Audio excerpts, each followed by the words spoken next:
and welcome, adventurers.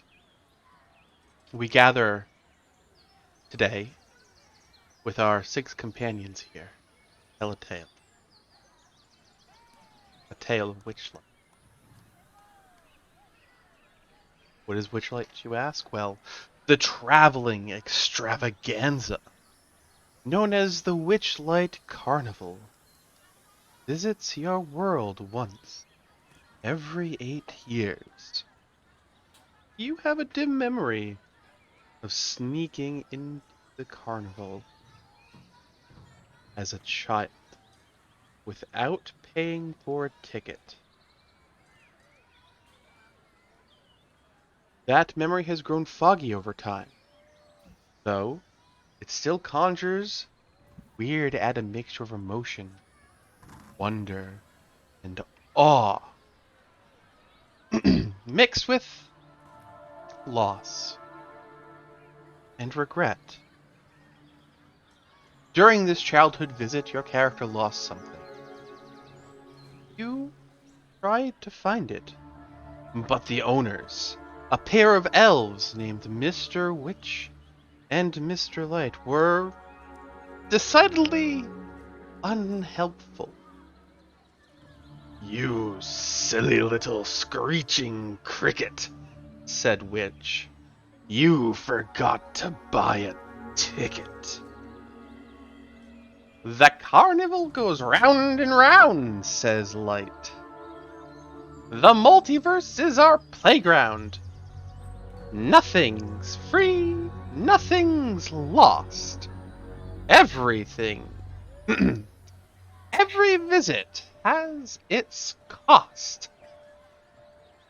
As time passed, your heart became less heavy, and you gave less and less thought to these childhood events. Now, however, for some reason you can't explain, the longing to retrieve that which you have lost has resurfaced, as though an old spell has faded away, allowing you to feel the loss as sharply as if it happened yesterday. The Witchlight Carnival has returned, and you find yourself standing near a ticket booth by the entrance at twilight, just as the carnival's about to open. There you meet others who look as troubled as you. Without knowing how or why, you sense that each of them has lost something as well. Perhaps fate has brought you together.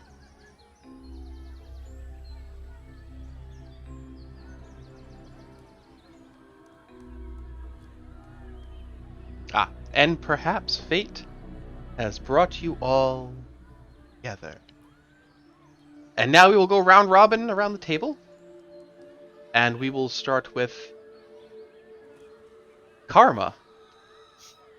Describe your character as they approach the ticket booth. Oh, Karma is a small fairy girl who is wearing a yellow dress and looking a little confused about where she's lost something, and she approaches the ticket booth with a little bit of confusion, but with a smile. Good. Alvin, describe yourself. Alvin is an owlin. Brown feathers, big yellow eyes, dressed in a double-breasted suit and pants. He approaches with walking cane in hand and buys a ticket. He seems to have a determined expression on his face as he looks around and seems to observe everyone that's passing by. Occasionally his head does a 180 to see who's behind him as well.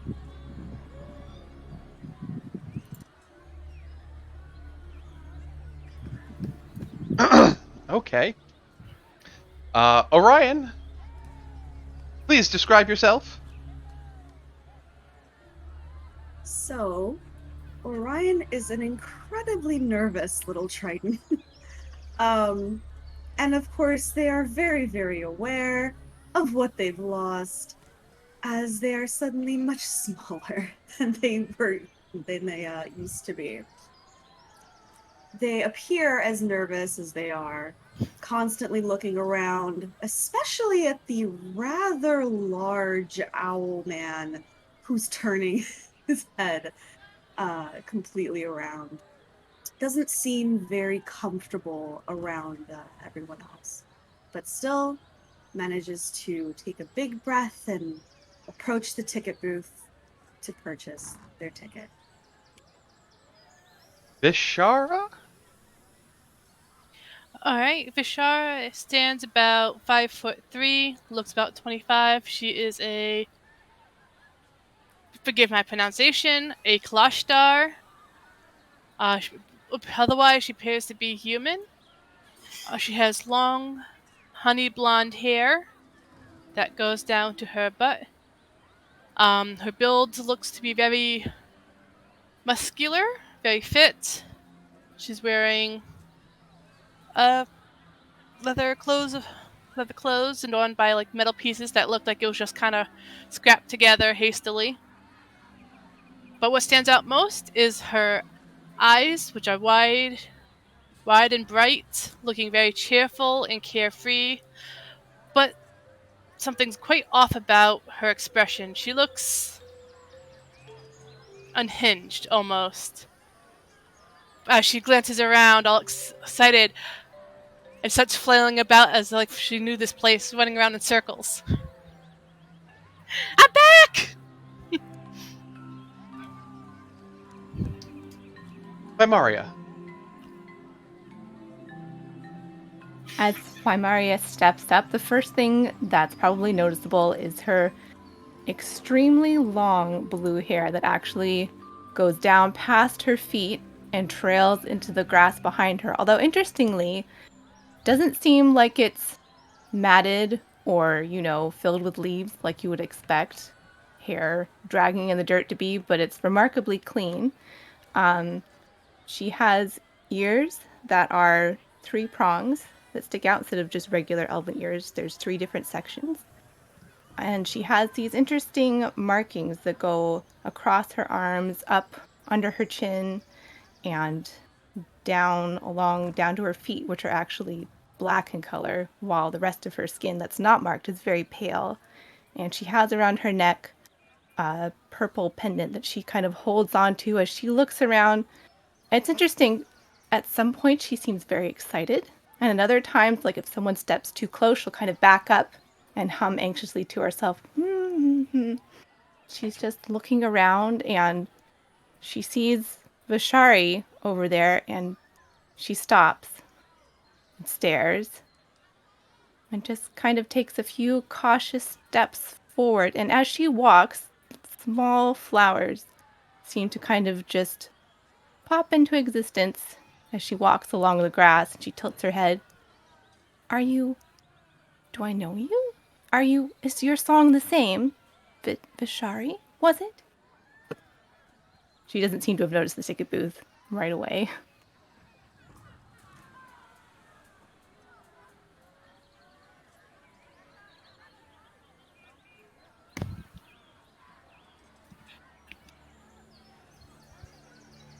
Oh, we forgot Mr. Meatball.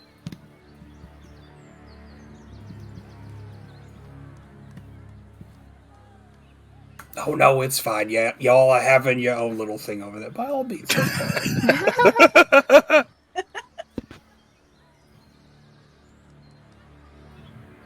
Can anyone else hear Game Master? I can't hear him. Nope. Mr. Meatball, please describe yourself for the people at home. Oh, all right.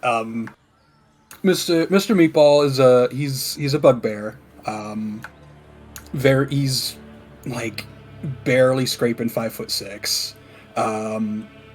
Big ol' long, beefy bugbear arms that are like almost about to scratch the ground. as he's got a bit of a noticeable hunchback, so his arms are all cocked forward. Kind of like not like black, but like a dark grayish skin tone with the vitiligo kind of splotching his skin, and with a very, very pronounced, noticeable top knot just jutting out of the back of his head, and a really just surprisingly well-groomed set of like handlebar mustache that goes into sideburns that just leads to absolutely nowhere blank space for the rest of his bald head. And behind him, he is toting with him his rendition of cook's utensils, which roughly looks like an old New York hot dog cart.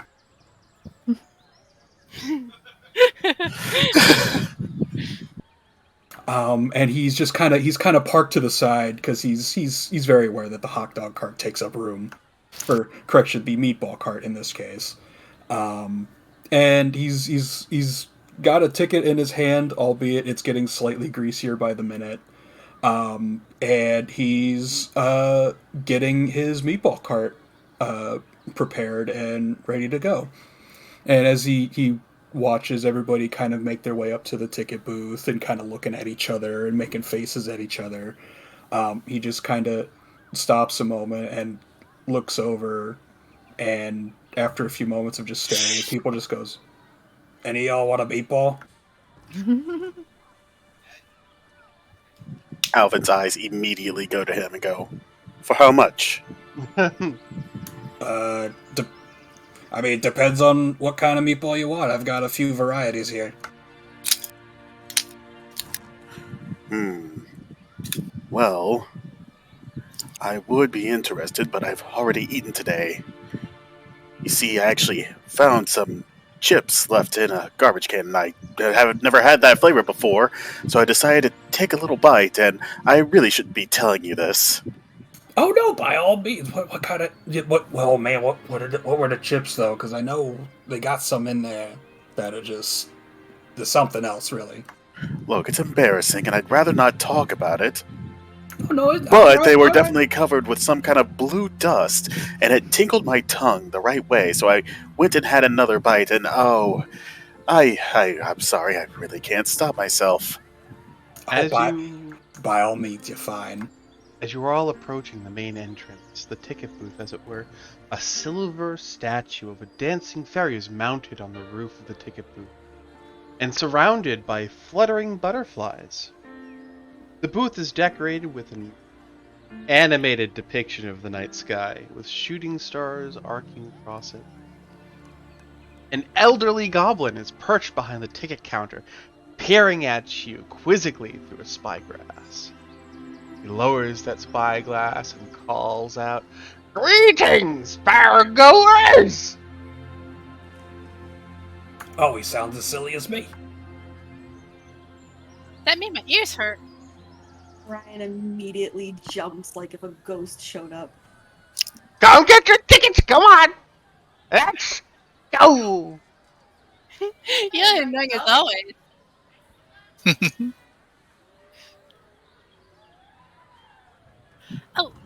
Oh. Wait. It's just... Ah! Look, Harry! Look, Harry! She gestures around as if somebody next to her. Look, Harry! It's fun! Hi, Fi! Oh, you've decided to reach higher. Your height is you were small down, but now you've turned into a tree. What about a bee? Oh, hush up, you green nose weirdo. You can't touch your toes? You can't touch my toes! I don't think toes were on the menu. I heard something about meatballs, but I don't think that includes toes, does it? Don't mind him. He's a deaf old man. I'm not one to reveal my secrets, so...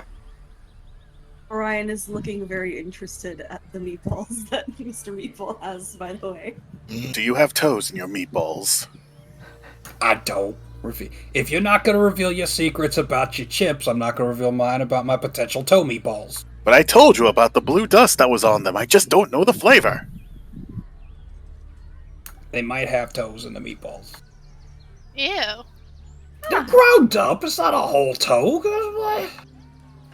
Toe meat? Meat is meat. Gross. I bet it smells like feet. Oh, right. We're supposed to be getting our tickets. Sorry about that, sir. I often get lost in things. Dust. Blue dust. And blue dusted chips. What are chips? You Sorry. sing? Oh, give me a second. Hold on. And he reaches under the desk and pulls out this very large hearing horn. And he cleans the one end and sticks it to his ear. Say that again! I said I get lost in things. I do not sing. You don't need to be so loud about it. Fajar moving her arm back and forth on her feet. Come now. Let's go. So tickets.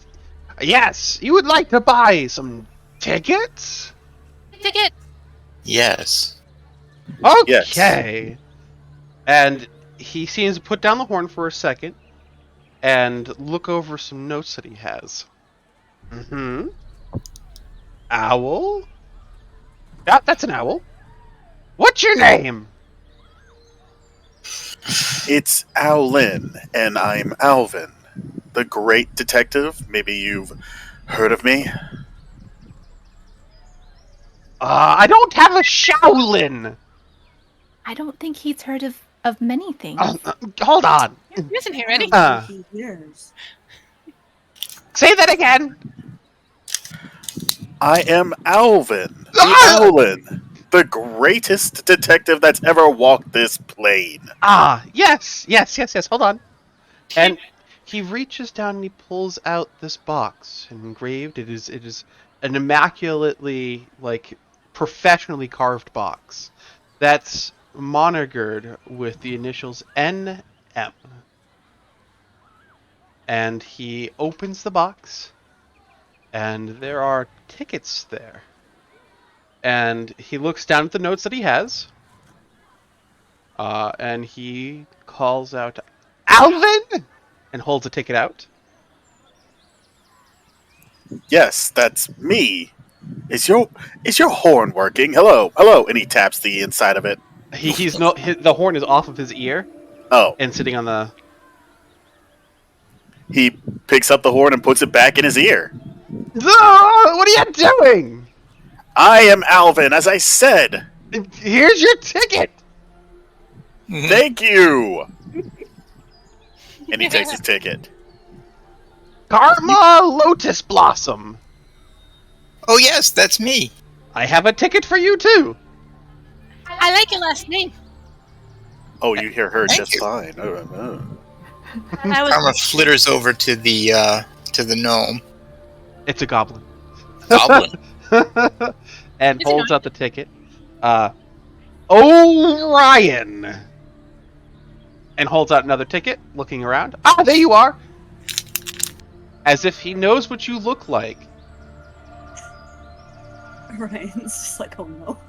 And slowly kind of tries to move around anyone nearby and quickly grabs the ticket and then goes back to a little tiny corner away from one. He don't bite. He's got no teeth. Vishari?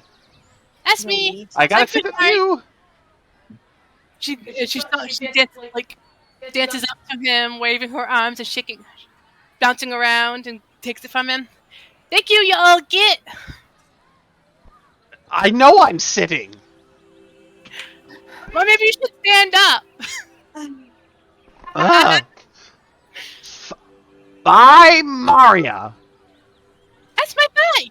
Oh, right over there. Yeah, that looks like her. I do look like me, usually, yes. Bai's the prettiest. Even after 10 years. I do tend to stay the same unless I'm different, but I don't think I'm different today. I'm different. You are. That's right. You tend to be sometimes, but not always. But this I grow. ticket, what is this? What is this for? It's What? Fair. Oh, We're gonna yes. have fun. You need the ticket. There's 7 punches. You got to do things with it. You go up to a booth. You present your ticket. They punch it. they punch the. Why would They they put a do hole. that? Oh, And finally, he looks over at the big bugbear. Black bugbear, handlebar mustache, cue ball. Yeah, that's him, Mr. Meatball. Beautiful. I have a ticket for you. Oh, good. This one must have been old. Hang on, he just kind of eats the ticket and then waddles himself in his wobbly meatball cart over to the booth to go get his ticket. I almost forgot. And he turns around, and after giving each of you his ticket, he hands you a map. And the map is displayed before you, as well as a pair of colorful cloth butterfly wings to wear. And the goblin explains that the butterfly wings must be worn to show the staff that the character that you have paid your entrance fee. I'm gonna be a fairy. How big are these butterfly wings? They seem to be able to. They're like a child-sized butterfly wings, but the device that attaches them to you, it fits you. Oh, wonderful. Bashar looks at Alvin and starts laughing hysterically. Small on you. But I already have wings. Well, then carry them. You don't have to wear them. You just have to have them. Put him on the skirt. Then you'll have wings on both sides. Oh. Right, Yahari? I know. Yes. And don't talk back in that tone. It's not nice. I think she looks very pretty. There is something as little wings. Okay. Who are they talking to? Who's they? What? What? Oh. she speaks to Hari, of course. Didn't you know? Can't you tell? No, I didn't know. It's clear that she's speaking to someone who has casted an advanced level of invisibility. Nope, that? no invisibility here. What's that? Do you know who he's talking about, Hari? No. Anyway, enjoy the carnival. Yay! Oh, Come on, before Yes. you have so much fun. You're going to like this. There's a lot of strange things here. And everything will be new to you. Okay. I do like new, but before we walk in, she's gonna reach down to the ground and pick one of the nicer flowers, and Mhm. she'll give it to the goblin ticket person before they leave. He Or a gift. gave me He looks at it. one. I love Yeah.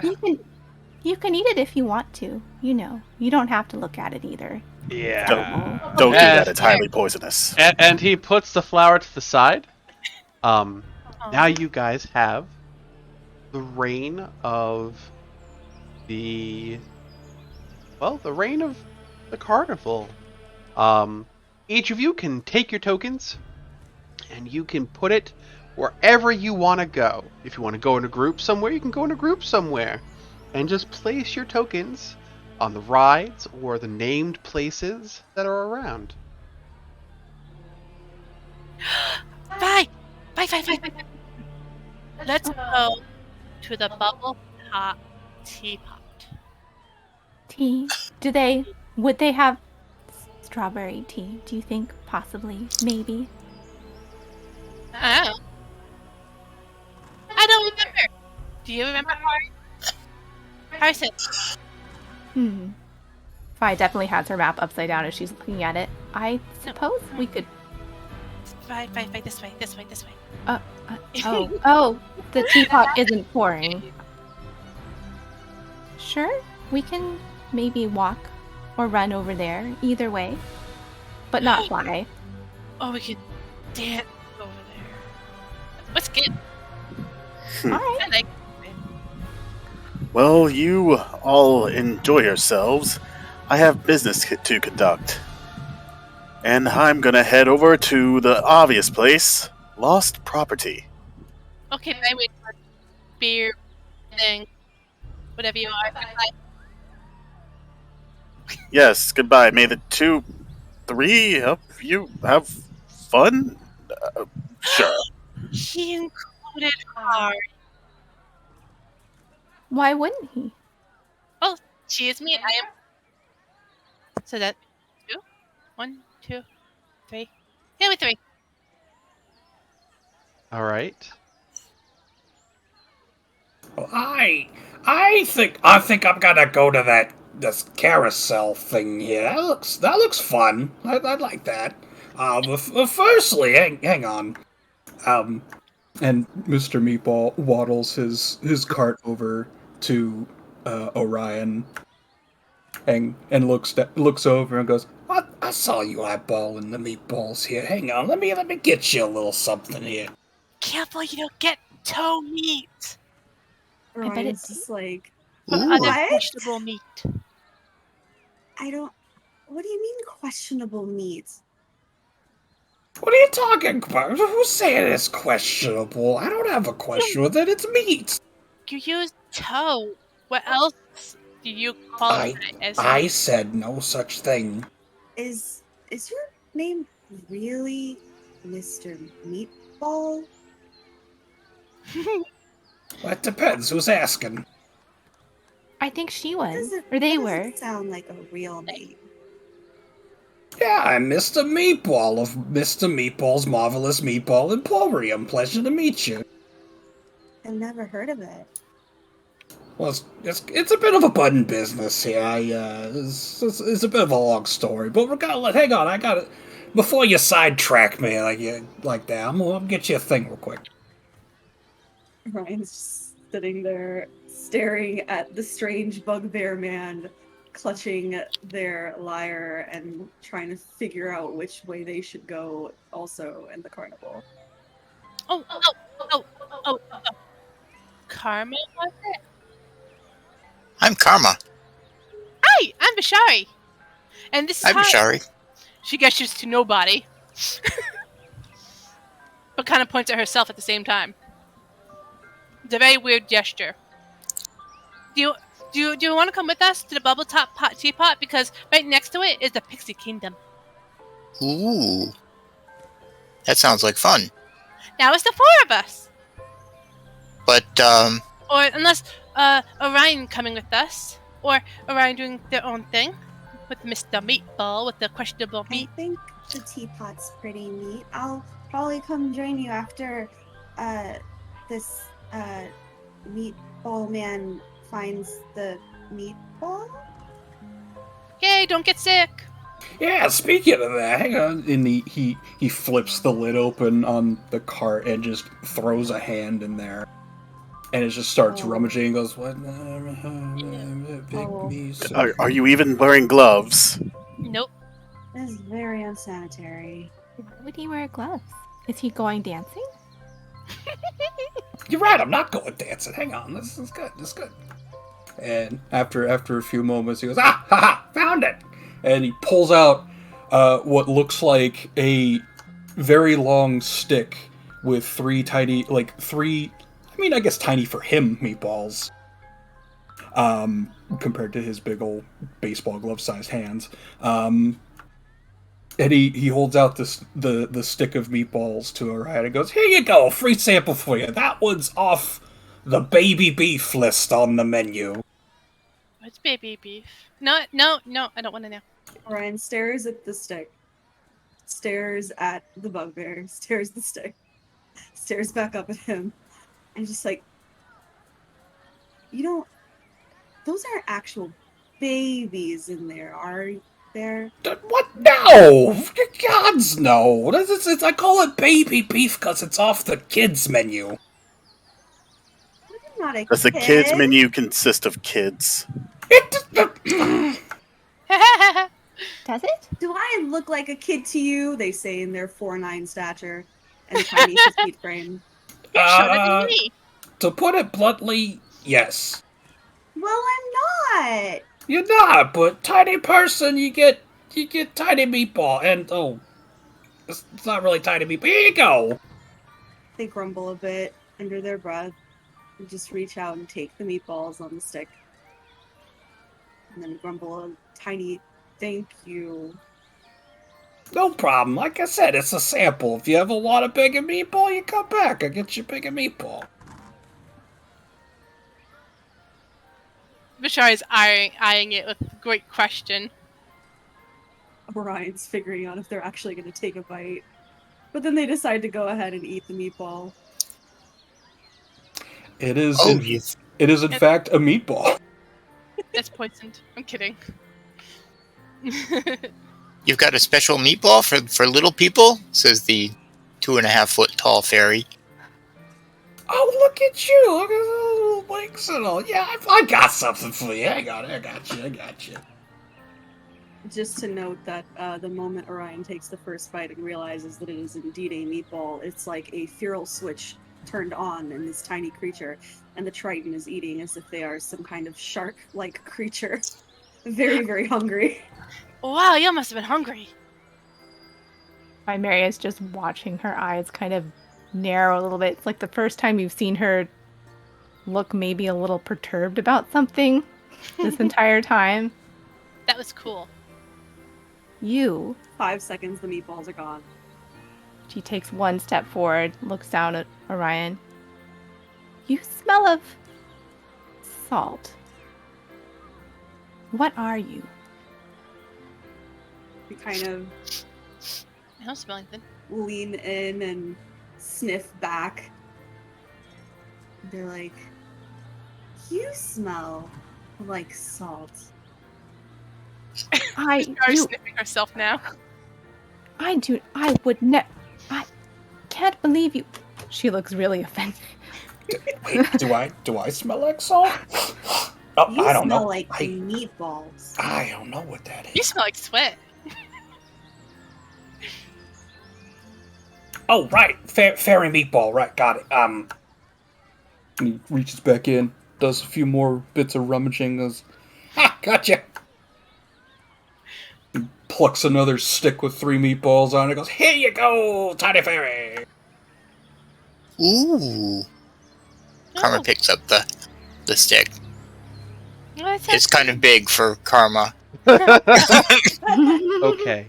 So go ahead, guys. Send your stuff around as I get into the next portion of this. So, as you guys are going to your places where you want to go, as you make your way through the main portion of the carnival, a 12-foot tall walking tree, garland and golden ribbons, marches down the thoroughfare. Emerald clouds swirl above the tree and rain down golden, spinning sycamore seeds. Fairgoers around you try to catch the seeds before they hit the ground. As the seeds gently fall, a chatty squirrel scampers along the burrows of the tree, handing dandelions to anyone who passes by. Bashari takes one and tries to catch a seed. Okay, try to catch a seed. I need a just a straight dexterity check. Uh, Yeah, You try to catch one before it hits the ground, you just can't seem to do it. And it hits the ground and turns into a flower. Pretty. I would like to try to catch one as well. Yeah. Okay. Should we just roll if we're trying to catch? What was that, Orion? Should we just roll if we're trying to catch the seeds?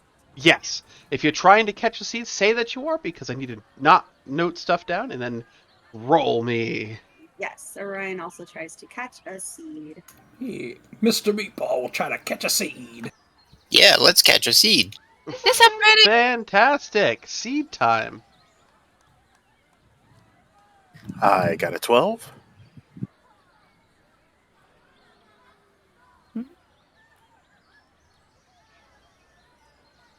Fast with those fingers, Mr. Meatball.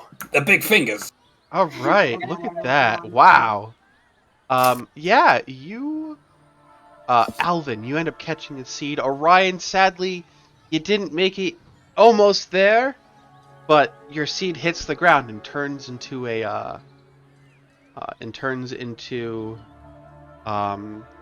this small little toadstool. Aww. Karma and Mister, you both catch one, and now I have to roll some dice. So, who didn't? I didn't. I did not. Okay. She's like, I'm too good for that. Nothing is free. Okay.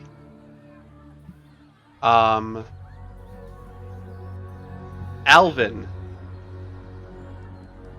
you have a D4. You get a D4 die. It's an inspiration die. You can use it Nice. to add to one ability check before the next dawn. Huh, thank you. Karma, your seed as you catch it turns into a gold piece. Ooh. Oh. Mr. Meatball, you Oh, dear. get a D8 inspiration die. Ooh. I know that Vishari took a dandelion. Yes, and I was gonna say she's gonna pick up the flower that grew. You go to the squirrel, and the squirrel looks at you, hey, blow on this! And it's actually speaking to you, Hey! and hands you one, and says, here, blow on this! Okay. And make a wish! Okay. She blows. Okay. In a private message to me, please tell me what you wish. Okay. And you all go to your individual spots.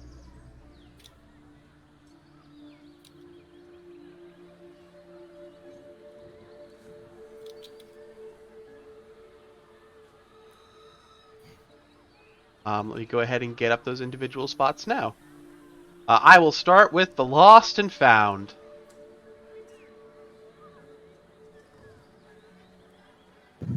Yes, Alvin is approaching it, just kind of not really needing his cane, but he's using it anyways as he's still looking around, taking notes as he does so until he gets right to whatever the building is.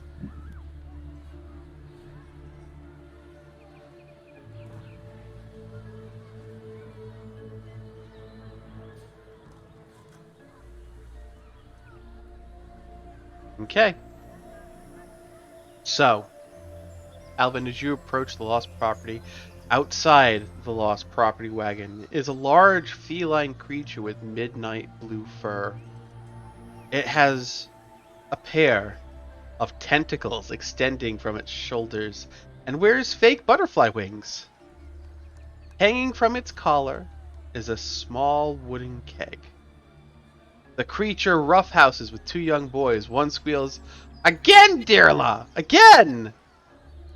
while the other hangs onto the creature's neck.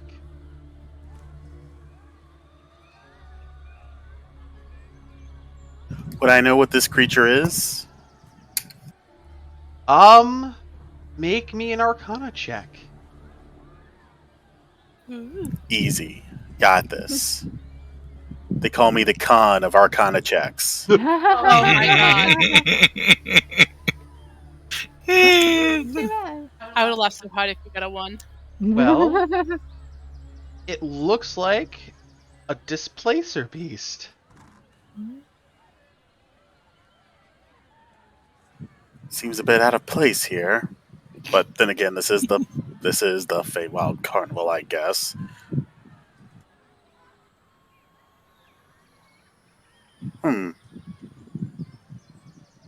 Boys, hello there. I try to call out to the kids playing with them. The boys look at you, and this beast looks up.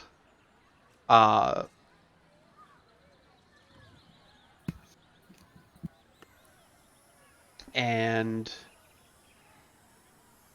do you happen to have Elvish or Sylvan? What am I, a nerd? No.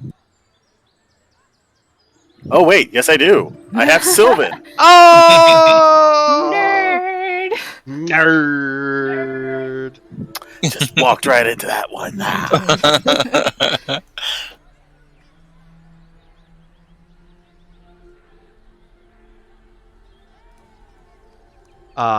And it looks at you and says greetings.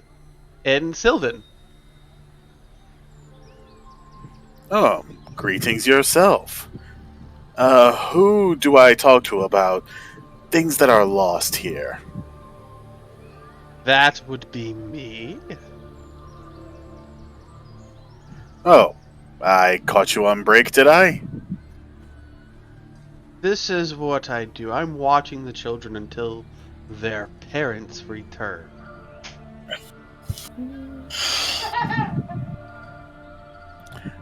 Alvin lofts a big alley brow, looks up to the sign that says lost property, then back down to the kids. This is Vero. The other one is Alowin. Vero, Alwyn, hello. Have you been here long? They shake their head no. Well, what about your parents? When did you lose them?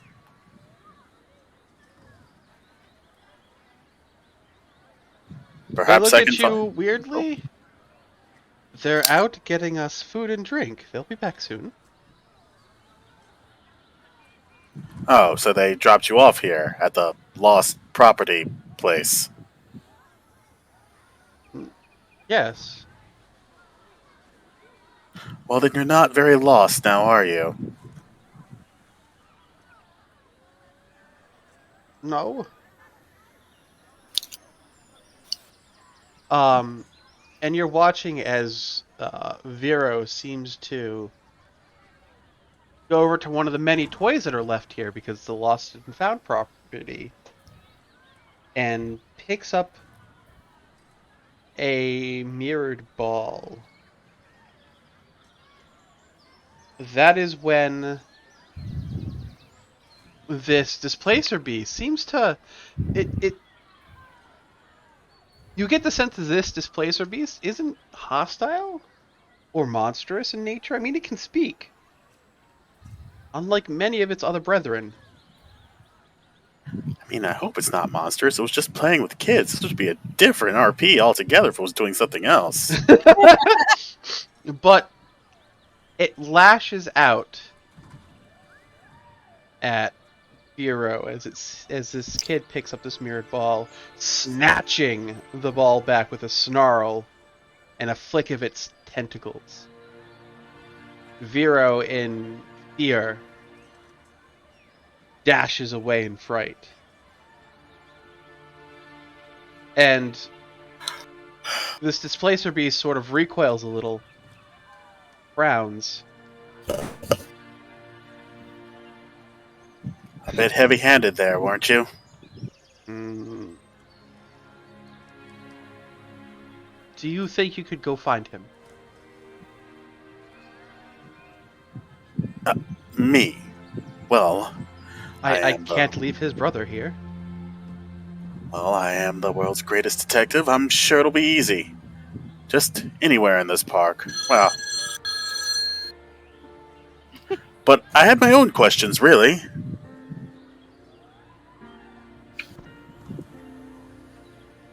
Like, how many people have lost things here? Because I remember partially losing something around 10, 15 years ago. Sometimes things go missing from Witchlight Carnival, and they never come back, not even to my tent. Now please, you go find Vero.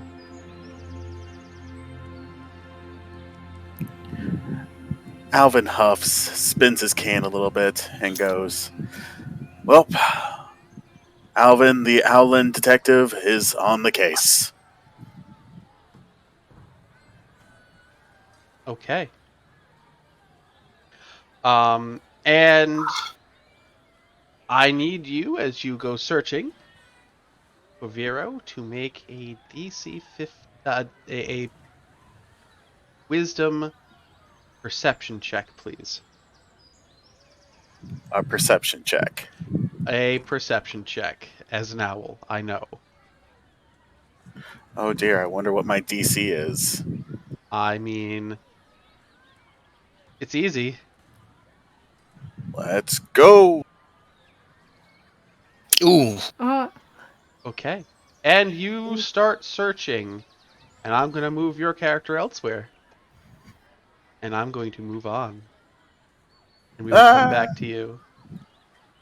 Not elsewhere, I haven't even died yet. Oh no! Oh no! We will move on to the carousel.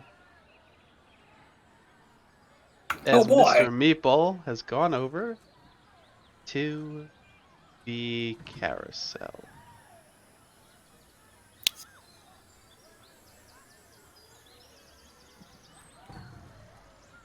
Perfect. Yes. Hello.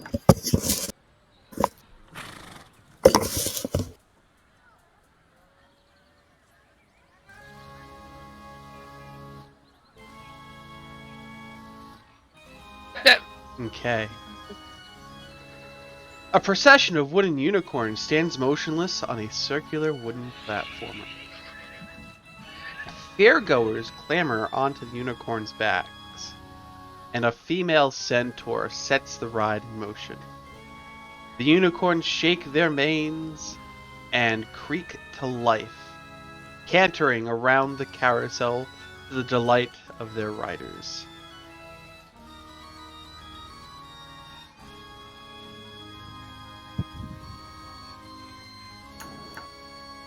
Oh man, that's what? Oh, wait, are they moving? Hang on 1 second. Oh, that's actually really cool.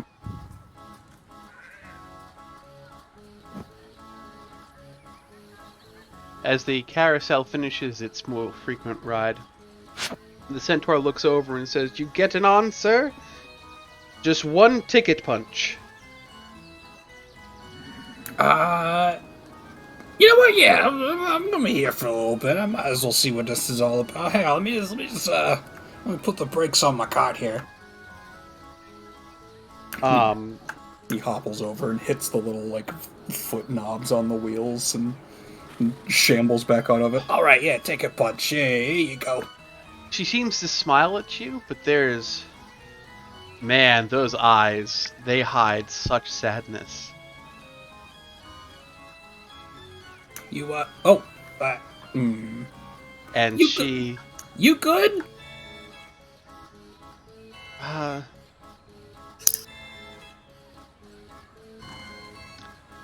She seems to take a couple moments and try to speak, but then coughs. Painfully so, as this brown tree sap seems to be all over her hands. Says, Don't worry. I'm fine. Yeah, that doesn't seem very. I feel like the health department might have a little word with this. Listen. All right.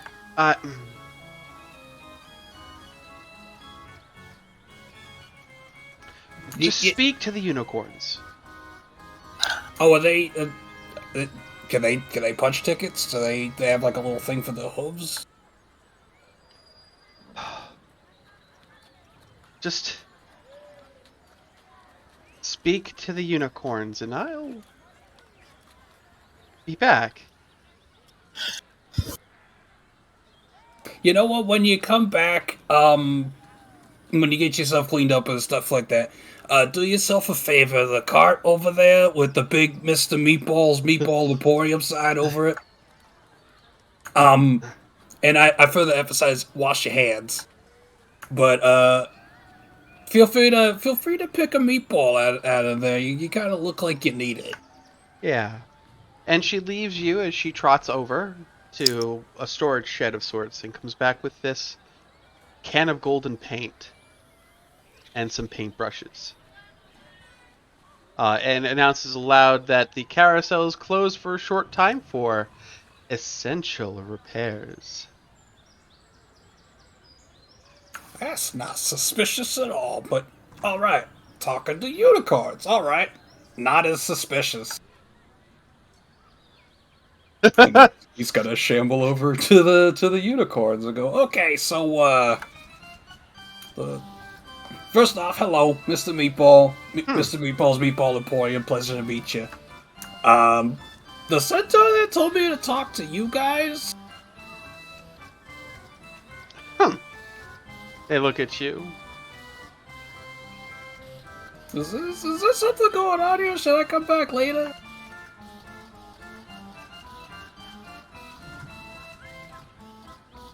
As you get to the first pair,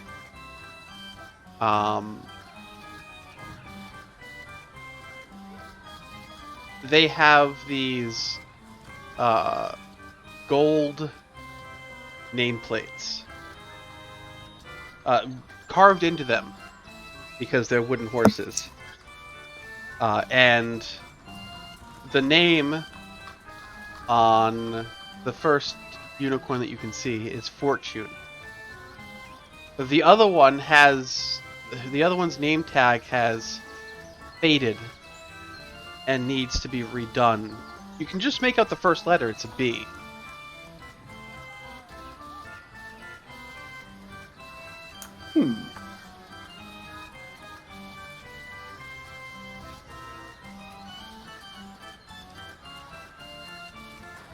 And is there like a section with the the name placards, are they like on the carousel base, or are they on the horses themselves?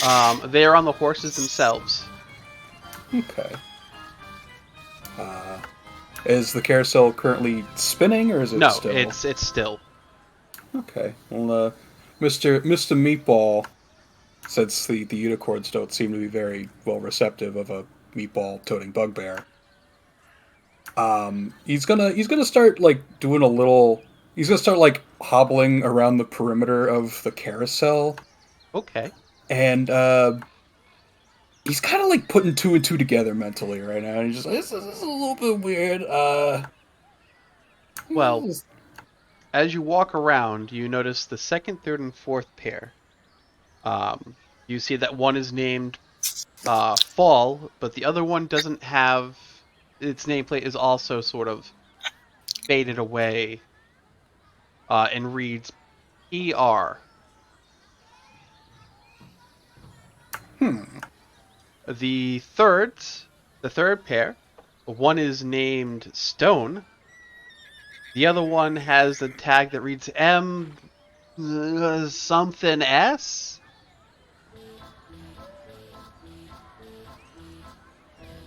Interesting. Oh. And finally, the last two unicorns. The first one is named Stitch. And the second one, there's an N somewhere in there.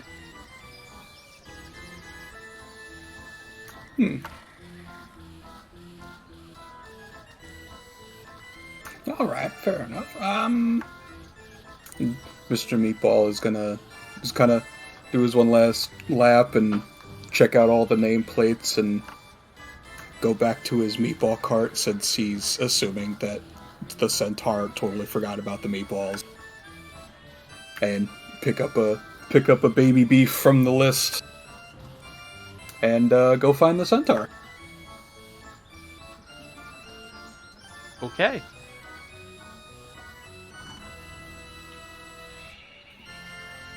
Let me just send you a quick thing.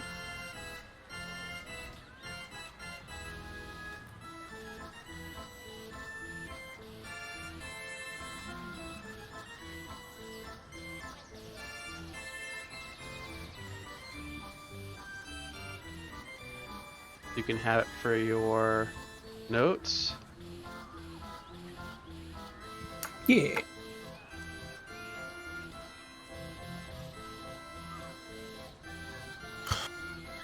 And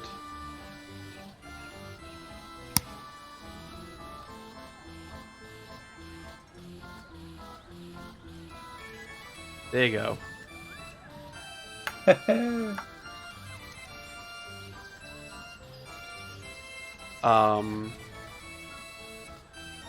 So you don't paint anything on them.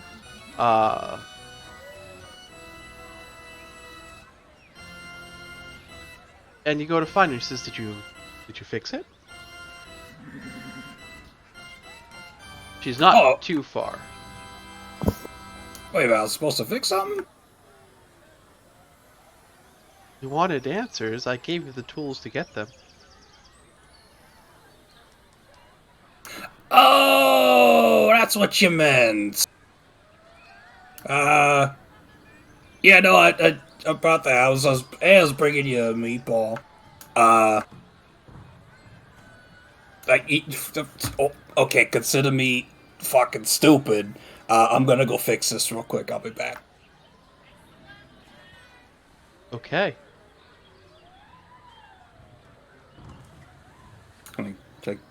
I guess the gold paint just goes on the... Yep. You gotta figure out the name. You don't have to do it now.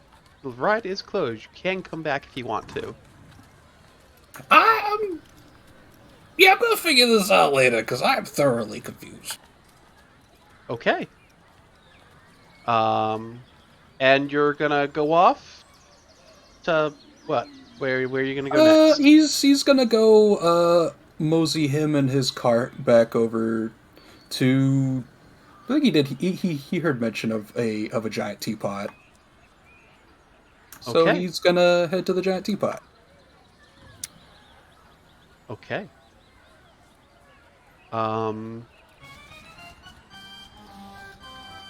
Alright, and with that, we're gonna go over to the wonderful Bubble Pop Teapot. Pop, pop, pop, pop, pop.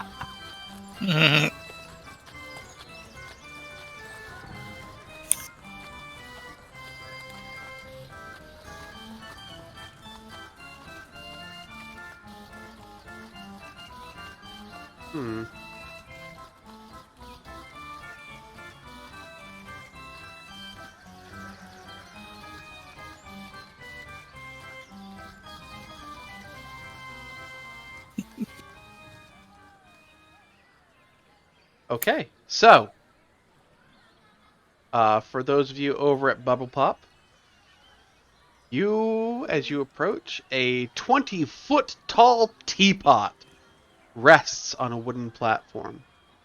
Its painted surface whirring with moving imagery of flying dragons breathing streams of bubbles. A door at the base of the teapot allows entry to its interiors. Those who enter emerge from the spout enclosed in a bubble that detaches to float across the carnival. 7 goblins sit around the platform, sipping tea from mismatched porcelain cups. I want to buy the bubbles. And she has 5 by her hand. I give her a little Oh, is there tea too? Do you drink tea in the bubble as well? Pardon me. She kind of raises her voice a little to the goblins there. Is there tea or bubbles or dragons? Are there dragons too? He looks at you and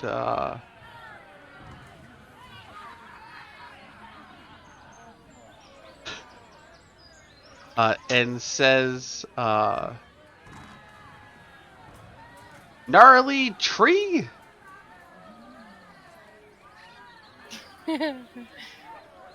As there's a goblin who looks up and he's got these bright yellow wings and seems to carry a string of teaspoons on his belt.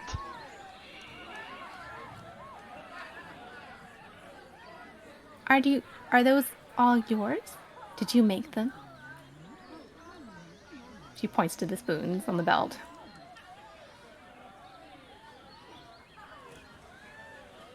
Why, yes, these are a boon. And he pats them. A boon and a spoon. Were they in a lagoon? Did you find them very soon, or? Bard thinks this is very amusing. I was amused. Why, yes, I found these spoons in the lagoon very soon. So, are you going to toil and trouble inside of the gnarly tree knot? You mean toil and trouble within the bubble, right?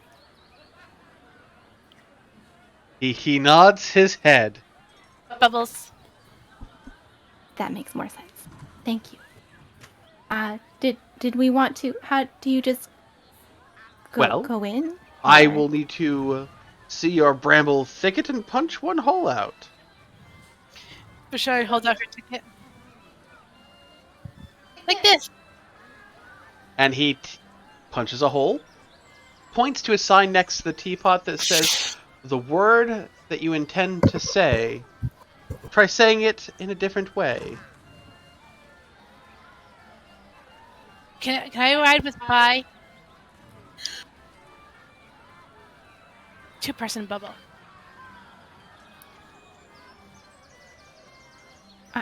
I don't Ryan mind. also gives their ticket. Or do you?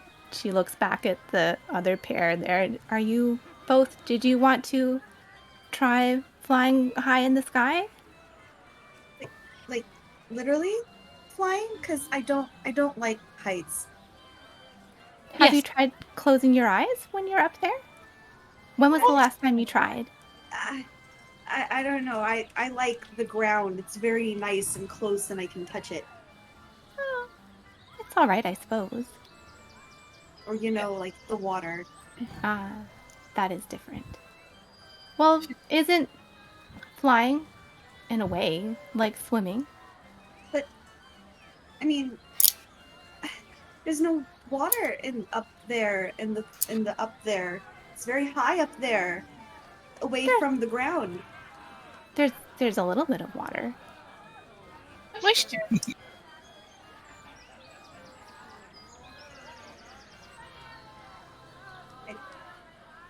I guess I could try. You could try to fly.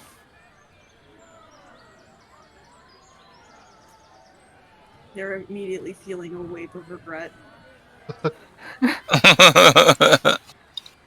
Okay, and you, Karma, are you also going? But I can fly without a bubble. There's always the Pixie Kingdom. But have you flown in a bubble before? Yes, have you ever? Nope.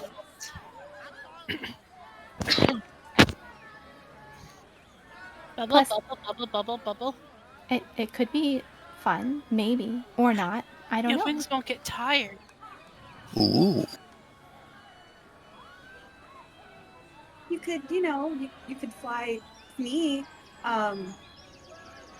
So that, Oh, we're if not something alone if flying. something very bad and dreadful happens, then yes, maybe it won't be quite as dreadful then, since Wait, one of you that- has wings. Dreadful? Bad and what Not always. what do you huh? Just, you know, as one goes on the ground or in the air, there's never nothing without a care. Shall we go now over there? Over here. And Fi will hold out her Boy. ticket and wait for it to be punched with a fist, because she didn't see it get punched first initially. He looks and he takes his thing and he punches a hole in the ticket. Oh. Where's the... But where did the... There was paper and now there's a hole. What happened to the paper where the hole is now? Tragic. And Fi very oddly smiles brightly. Yes! Tragic! I'm ready. Yay! Okay. Please make note, keep track of how many rides you go on. Because you only have 8 punches. So, Orion, are you going? Yeah. Karma? I think Karma's going to watch them Are you going to and fly follow along, along? follow the bubbles. Okay. So, you guys get into this teapot. And it's mimicking you die. The end. You are enveloped in a magic bubble. And you float up and out the top. Whee! Oh no.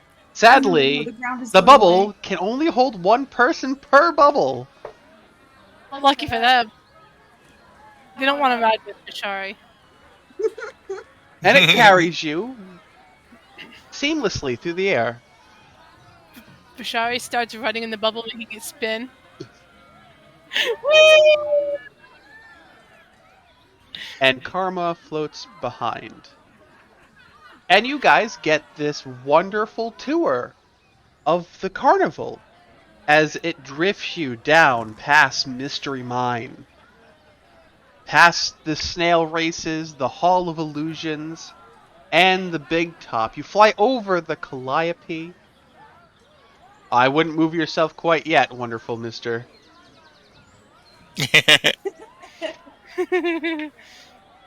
You go past the Silver Song Lake and the gondola swans. Around the back towards the feasting orchards. And it comes to an end right on by the carousel. And Miss People hears whee! As the Round and round. as the bubble comes down and lands, it goes. She lands like right in front of Mr. Meatball. Falls right on their butt. Okay, Alvin, continue searching for that little boy. Still searching for that little boy. I need another perception check, please. All right, this time I'm going to nail it. Confidence. Mm-hmm.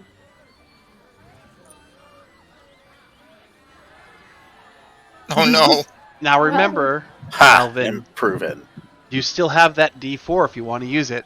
Yeah, I do.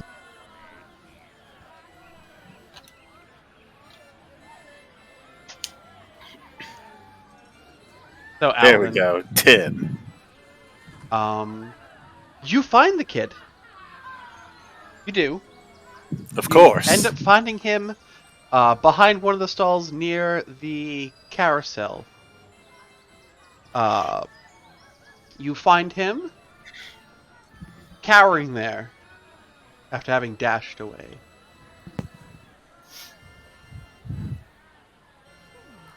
Ah, there you are. Come on out. No one's going to hurt you. And he does so.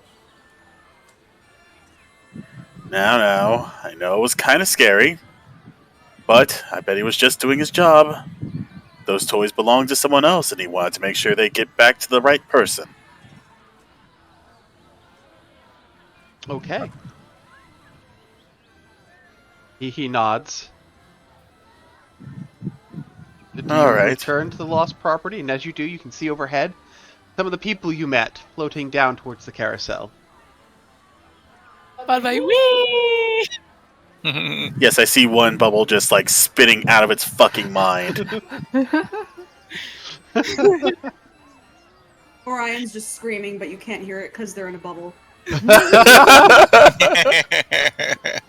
And Fi's just standing there serenely, kind of humming to herself. Okay. And then there's a pixie chasing right after him. Yep. So, you return Vero, and the Yes. Displacer Beast is grateful. They look down seriously and say that many years ago, its own cub vanished from the carnival without a trace. The cub's name was Star, and all that the Displacer Beast remembers has to remember them by is Star's favorite toy. A small mirrored ball that Vero grabbed.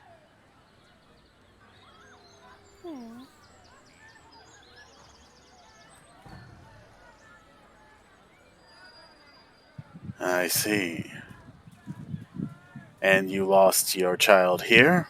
Nods. Well then, I suppose you're in luck. With me here, I'm sure they'll show up eventually. I'll get to the bottom of this. Does that mean you're gonna go look for them? Of course. What kind of detective wouldn't go after a case?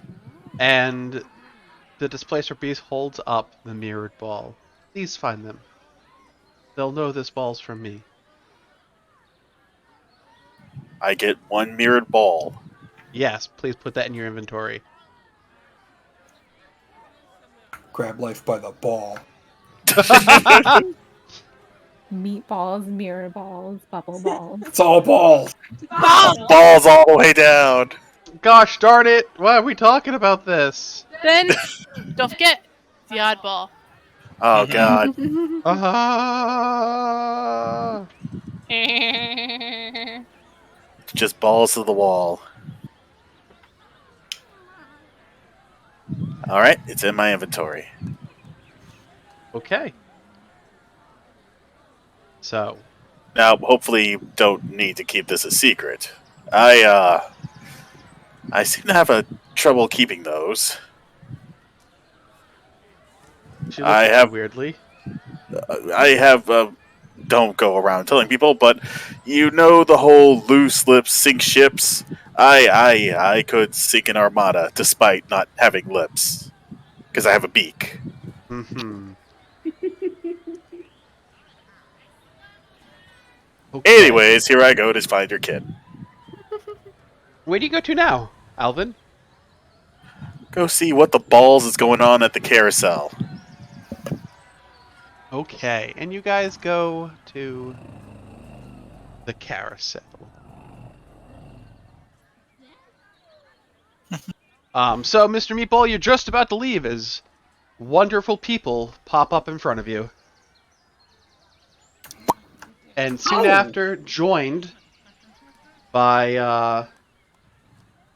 Alvin. The owlet. That was fun. Yeah, I Good saw kid. that. Was that the teapot? That was a teapot. We became bubbles. I made mine spin and go around and Traumatized. around and around and around and around. Interesting. Did you see anything interesting from up there? Oh, I already know this place. Everything's interesting. You know what? That was a stupid question. Everything is. Yeah, way to go, stupid. I don't want to hear that from you, toe meat eater. Tell me, eater. Listen, if it's stupid but it works, is it really stupid? Harry says yes. Well, Harry can sit the hell down. Don't talk to Harry like that. Forget you, You should apologize to Hari. I'm sorry that you're stupid.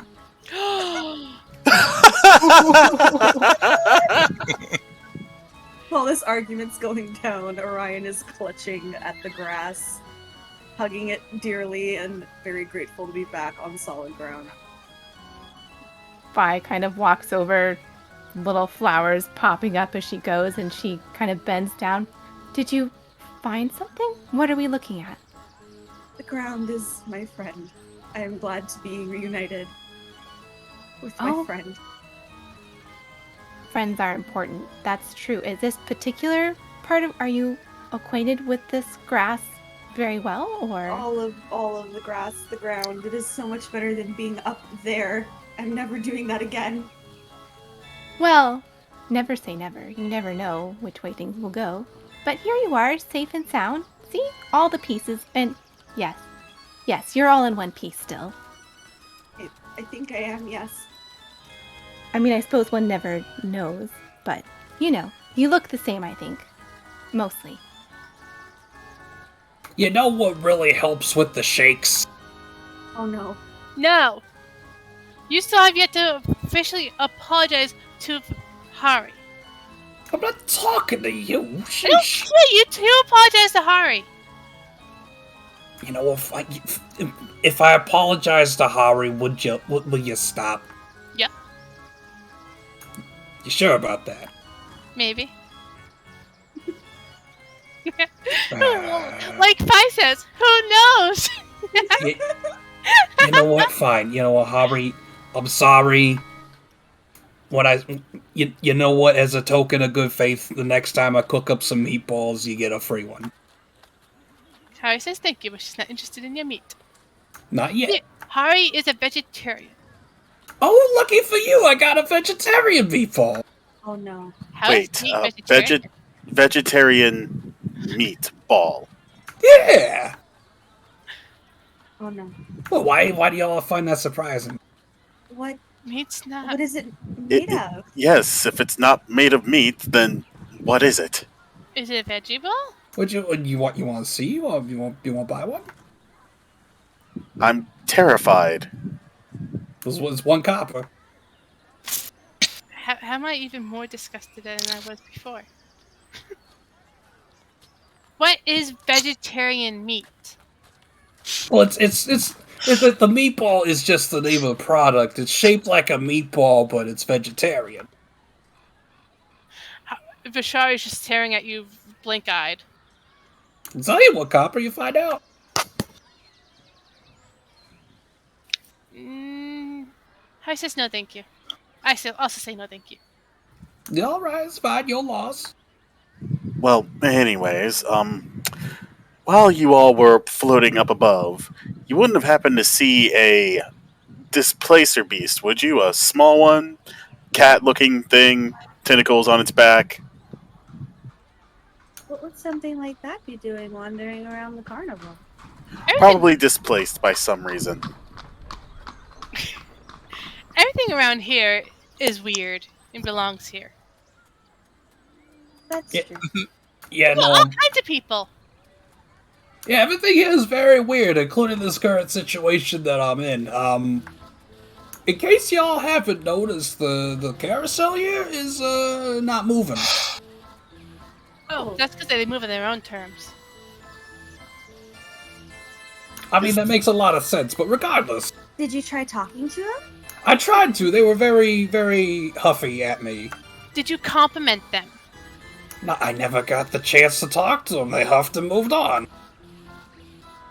But it's the centaur that was running the carousel a little bit messed up. I offered them a meatball. They went off their thing. They handed me this bucket of gold paint and this brush, and told me to go do a lap around the carousel and look at all the placards under all the horses. Did you paint the placards gold? Well, no, that's the thing, is I don't think you're supposed to paint them gold. Some of them have names on them, but some of them have, like, unfinished names on them, and I think I was supposed to fill in the blanks. So why didn't you do that? Because I don't know the names of all the horses. Here, let's look at one. Uh-huh. Yeah. Here, come here. I'll show you this one. And he kind of hobbles over to two of the horses. So you see, this one is named Fortune. But the one next to it, it says B, and then the rest of the letters are scuffed. I think I've figured it out. Mm-hmm. If this one's Fortune, then this one must be Fortune.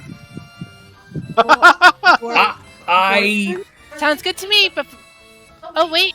Nope. Hari says that's not quite right. I think it's fine. Yeah, and I mean, they're all kind of similar ones. Like, yeah, I'll show you this one. He starts hobbling over to the next duo. He goes, see, this one is named Fall. And this one, it just says PR and then scuff. Oh, Princess? I know them. Oh? What? Oh? Pride goeth before a fall. You know what? That makes sense. Oh, you son of a bitch, you're right! I should have known it would have been fey fuckery this whole time. Makes sense. Well, go ahead. Fill in the blanks. Yeah, here you go. Little fairy person, you need a hand with the brush. It's kind of large. It's bigger than it is. That's a big brush. I can't write it. Karma looks a little dejected. Oh no. Oh, all right. I'll tell you what. I'll put it down there. I'll write it down, but you're getting all of the credit for it. Because you figured it out. I'm not gonna say you steal your thunder here. This is you. You should never steal thunder. Lightning will follow it. Who are you again? Don't you I remember? like you. I like me too. As you guys are, doing this, the centaur is sort of pacing back and forth around, making sure people don't come in, and I have a thing to show you all. Whoop boop, there you go. Oh, she's so Oh, Whoa! Oh, Centaur lady. She's so pretty. it's really pretty. And looks so sad. The most sad. Very. Yeah, what'd you do, Mr. Meatball? Jeez. I didn't do nothing. They were like that when I got here. Did you steal her thunder too? No, I think that thunder was gone long before I showed up. Did you tell her what was in the veggie meatball? No, I haven't told anybody. Nobody's bought it yet. I'm very disappointed. It's arguably my least selling meatball. I wonder why. But no. So, Karma, is it? that's right. Would you happen to know the rest? Wait, we said fortune and then a B, right? Yeah. Fortune favors the bold. Look at you, Spotty Pants. Quite clever. All right, hang on. We'll go one by one then. Okay, I'm gonna put in B. There's already there. O L D. I'm surprised you can spell.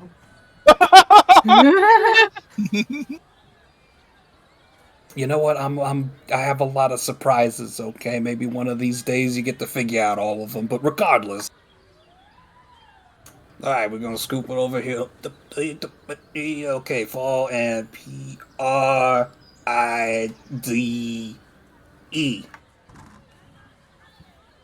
All right, we got two more, and we're gonna go over here to the other side here. Follow me, fellow kids. What a kid! Okay, fellow adults with childlike qualities. Actually taller than I this, had thank like you. persisting whatever people have said. Listen, I'm normally a whole 3 inches taller than I am now, which puts them at 5 feet even. that is hilariously adorable. Alright, so these ones, we got Stone, and then M, Scuffed, S. What was the first word? The first word was Stone. And then the stuffed out one is. Is M, Scuff, S. Scuff. Yes. Interesting. Ma? A rolling stone gathers no moss. Yeah. Hey, alright, yeah, let's figure it out. Let's see, M, O, S. Sorry, for a second there, I had to remember how to spell moss. It rhymes with bot. Alright, and then the last And one. bot. Yeah! Look, Fine. guys. I make you. Sensible speech. Yeah, huh? Let's see, this last one. Stitch, and... Oh, this one's gonna be fun. Scuff, N, Scuff.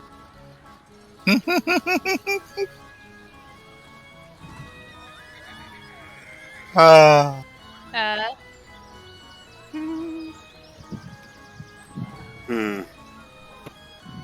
It's impossible. Karma just looks smug. Right. Oh, you said it was scuff, what? Scuff, N, Scuff. M or N? Or M? N as in Nancy.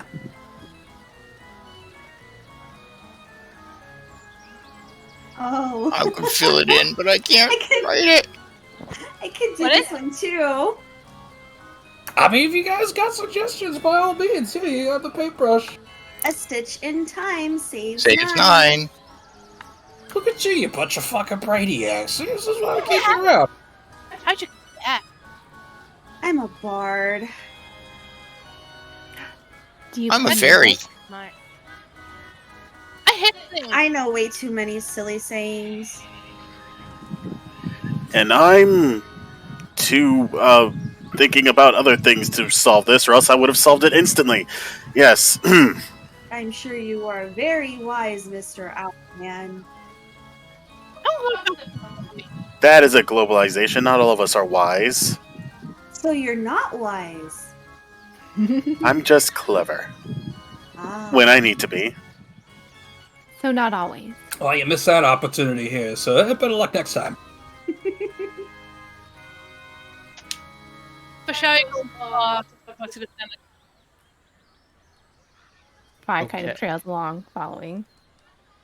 So you fill in the names. Mhm. Yeah. All right.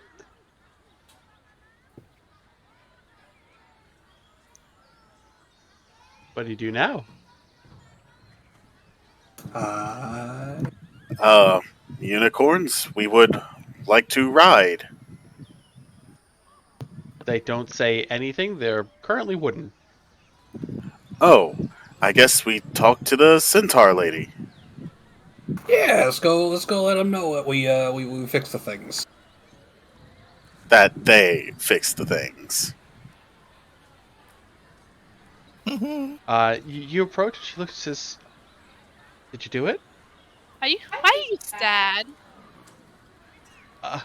She tries to say it, but then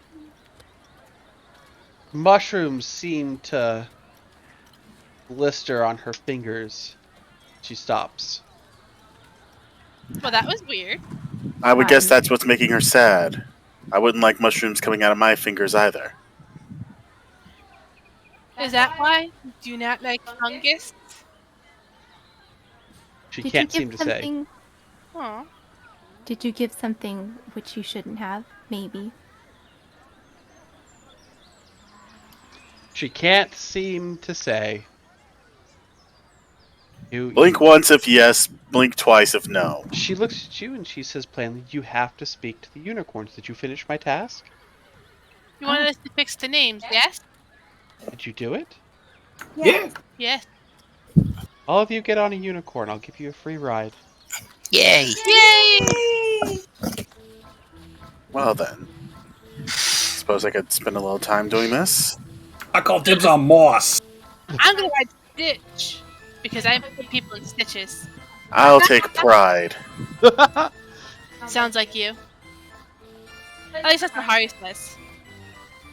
Hold.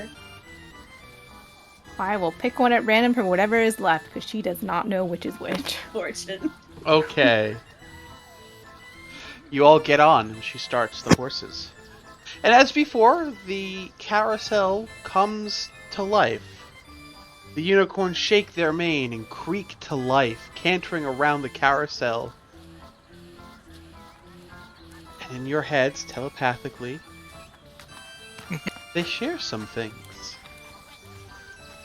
As you have earned their trust for getting their names right. All of them. So, you learn the following things.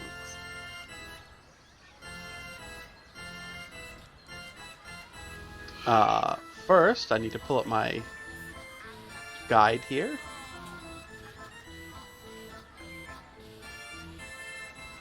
Where is it? Here it is. So, karma. Mm-hmm.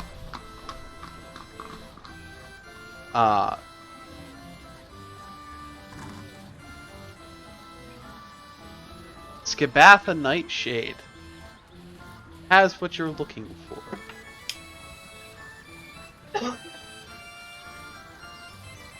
Oh my goodness. Valvora's lair is a rambling cottage on stilts in the Fey Swamp. Skabatha's lair is a dead, hollowed-out tree in a sylvan forest. And okay, hold on. Let me start from the beginning. So in your heads, Karma, you hear Scathabath Nightshade has what you're looking for. By Maria, you hear Bavlorna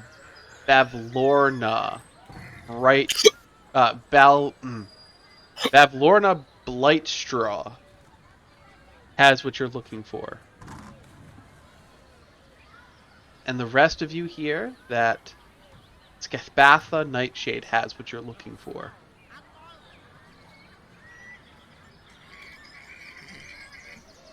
So everybody except for Phi, I will put it in here.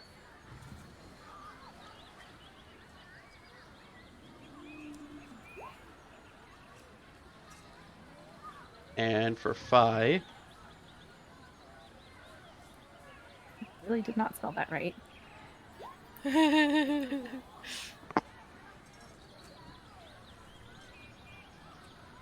next, it tells you this. Valvorna's lair is a rambling cottage on stilts in the Fey Swamp. Skabatha's lair is a dead, hollowed-out tree in the Sylvan Forest. And Endelin's lair is a mountain-top theater.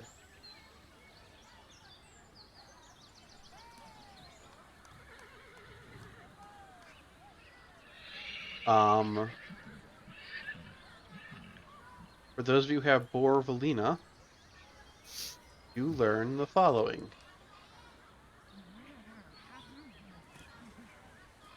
Bavlorna.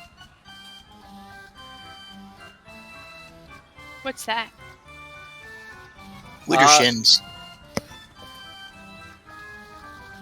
Secrets. Maybe. And for those who have had their things taken by Batha,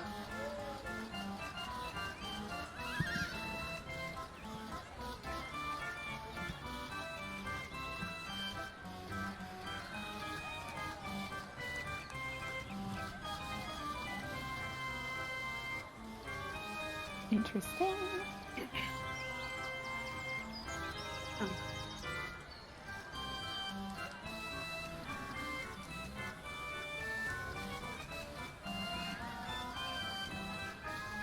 And as the ride finishes,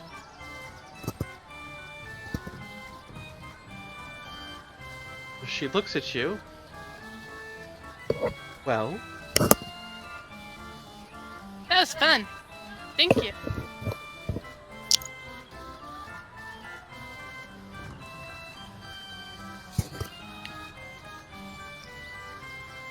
Can we save you? You look like you need saving. You look sad. well, I am. After all, Hag made good on their promise to reunite myself with my missing horse. Oh. And suddenly it got dark. Well, she did give you what you wanted, though. You're Right? very pretty. Did she? Did she? Is there anything we can do for you? Shakes her head. Maybe we can convince this hag to not take it so literally. When you can make wishes, you gotta be very clear.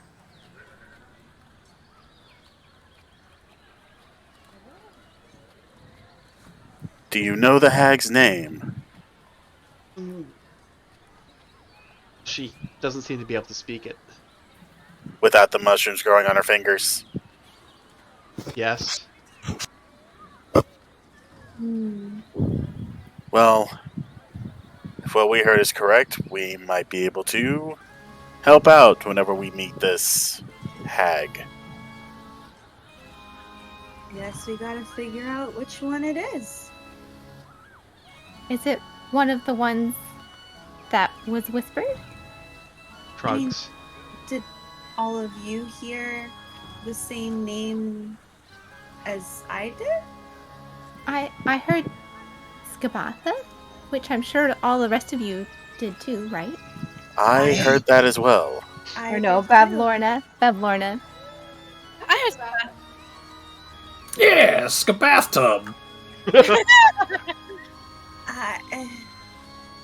Oh, are you all different? I'm different. So We are you different. had Bavlorna. Interesting. Bavlorna blight straw. I don't think maybe she doesn't like straws very much, so she cursed them, possibly. Whenever we find her, you'll be able to ask her yourself, now won't you? I could. You're right. But if we all heard the voices in our head, I'm guessing we're all missing something as well, aren't we? Yeah. Earlier you mentioned that you're kind of missing 3 inches, Miss Orion. Yeah.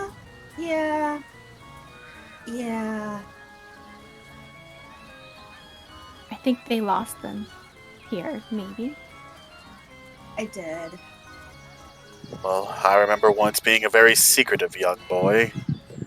And then, well, secrets just flow out of me like those chips I had earlier. Ew.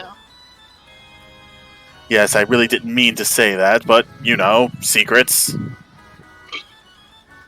I don't see why that's a problem in that case. I'm interested. You're interested in him shitting? I wouldn't put it exactly in those terms, but now you know that blue dust can sometimes be bad. Yes, but sometimes secrets can often hurt the people that you care about. Then maybe we shouldn't have bad secrets. Some secrets are worth keeping. Like whenever someone tells you something in confidence that they don't want other people to know. Then And then your big mouth opens it and embarrasses them all over. and then they can't look at you anymore. Then why would they tell it to you? Well, they trusted you, and you thought that you could keep it, but I'm only realizing recently now that I lost that ability a while ago. It would have made my life a lot easier if I knew I couldn't keep secrets. This got really philosophical really quick. Okay. So, where do you guys want to go next? What do you want to do, Fi? We did what I wanted to do. Oh, are we staying here for all of our punching papers, or did we want to find the people with the items or places or things or whatever it is that everyone else seems to have lost? Well, if hags are taking things, and I've been recently asked to find a cub, I would hate to think that a hag has this cub and what they'd be doing to him, so I would be interested in finding this cub as soon as possible. And Yeah. when dealing with a hag, I wouldn't mind having company as well. But all the fun things. We can do both, maybe. It's gonna be here when we get back, you know. Well, maybe. Maybe. Yes, wouldn't you like to enjoy the big top or one of the rides without worrying about a cub being tortured by a hag? Why would I worry about that? She did that blankly, like clearly confused. I'm sorry, I assumed that you had a soul. What? No. Shh. Harry talking to me. No, Harry, I don't need to care about. No, no. I'm not. No. Is she arguing with herself? Yeah, it seems like it. I don't. No, I'm arguing with Heart. She said I need to care, but I don't know why I need to care. Nobody cares when I'm being tortured. But no. Wait, you what? But What? Do we need to take a step to the side, maybe get some food and drink, have a sit down, and talk about our past traumas? I what? So, I don't know. the centaur looks around at all of you and says, you should really look around the rest of the carnival. Ryan immediately looks towards the gondola swans in Silver Song Lake. Yeah. Are you sure? Are you sure we shouldn't just walk into end boss territory right now? At level 1? I'm feeling particularly confident. We should enjoy more of the carnival. Let's go. Yes, let's go. Orion kind of runs on ahead. Alright, you're gonna go over to Silver Song Lake? Yeah. Bishari follows after. Come on, let's go play in the lake. We're a group now, so I might as well follow along. Is everybody gonna go to the Silver Song Lake? I mean, it's water, so yeah. Sure. Yeah. Yes, it's why And Ryan ran. Mr. Meatball's gonna flip his meatball cart sign from open to close because he's low on meatball. Too many free samples.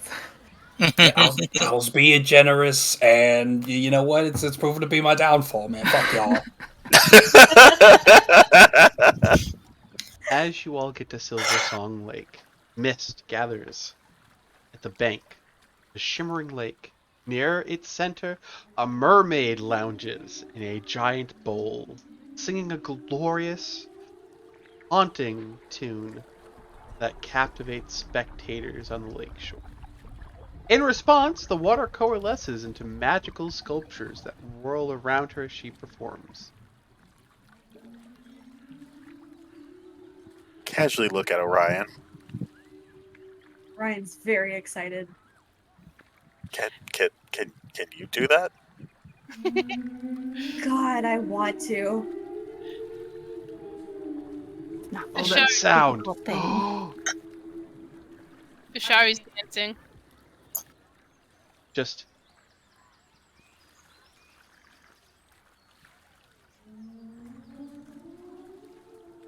Hear her? Yeah. Yeah. Yeah. Okay. So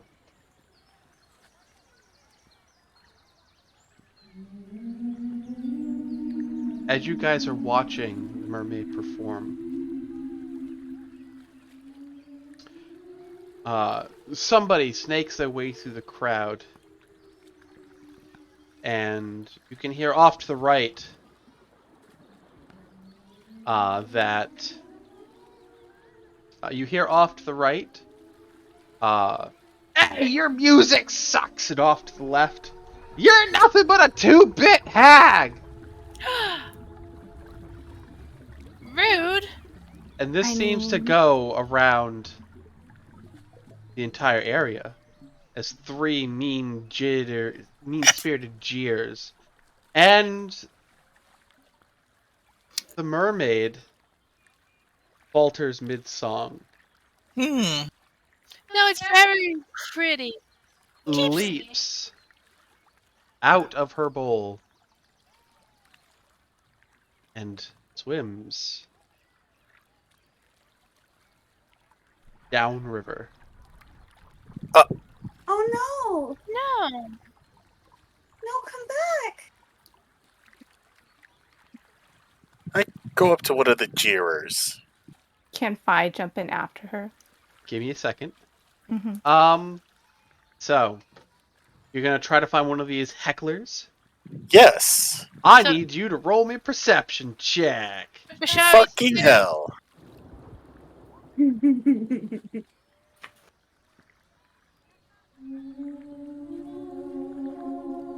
Oh wait, we can still hear her. Awesome. I think, You're not doing so good today. Mr. Detective. Jeez. Yeah, what's with the perception checks? I'm a detective. I need to inspect things. Yeah, not he needs perceive to roll things. investigation. There is investigation rolls. It's just you're trying to pick out a heckler.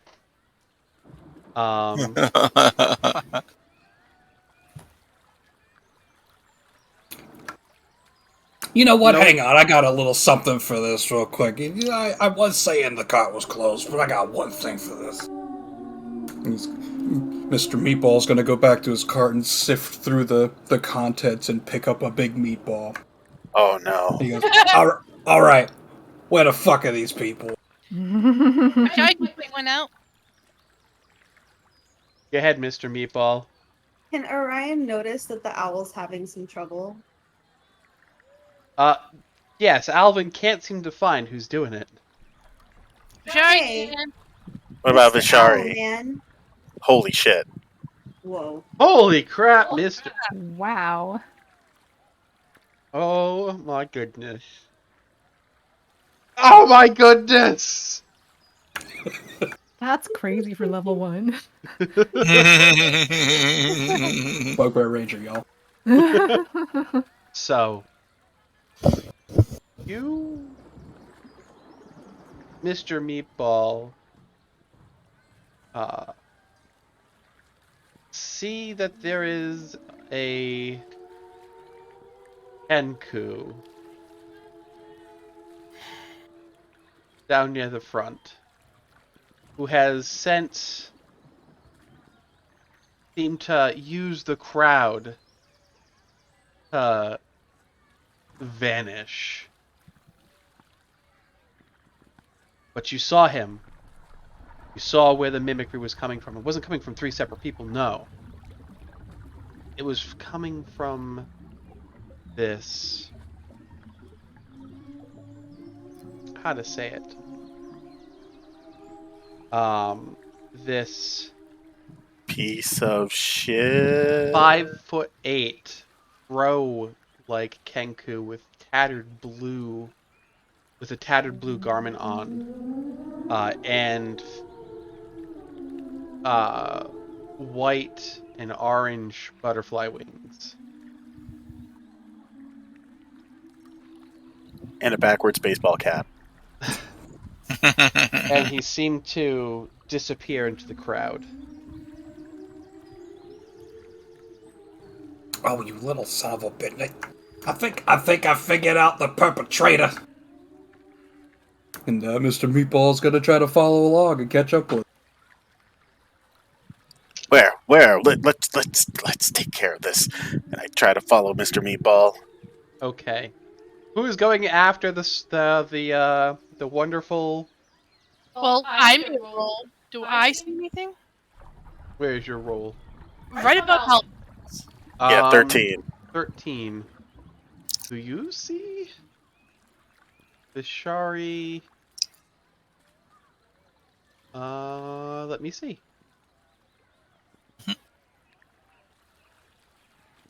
You do not see. Okay, so then I guess I'll follow. Going where? Where? And who's going after a wonderful mermaid? Fires. Yeah. The water people. Water people. The water people. Okay. And Karma? I guess Karma will go after the mermaid. Fly over the water. Okay, Karma will help you guys. I'm going to take you over to where she ends up. Boop. And you guys will have a wonderful time. So great. Nothing bad will happen. Concern. All right, one of you three, please roll me, who are searching for this Kenku, an investigation check. Each one of us has the best investigation. Oh, the It's not Kenku, me. right? Yes. Not the mermaid, the Kenku. Okay, good. Yeah. On the Kenku. Investigation, you say? Yes. Then for sure I better roll. I'm kidding. We should have Yes, the Miss Shar Van suddenly Gogh. shows up. I got this. All right, please don't get a 6 this time. That's Yeah! Hey! Hey, look at that. So, you guys are going to spend an hour searching for this Kenku. Oh, for fuck's sake. Yep. There goes an hour of the carnival. You're on to hour 3. That's an hour of this meatball going rancid in Mr. Meatball's hand. God. So I will get back to you guys who are chasing after this Kenku. So, with Karma flying over the river to chase down this mermaid, the river is where the swan boat rides are. And it takes you over by the Hall of Illusion. Ooh. Ooh. Let me find it. Where is it? Down the river. Well, no, the thingy. Have a thingy for that one? What a sound. Yeah. Oh, we do, but Ooh. nope. That's for inside.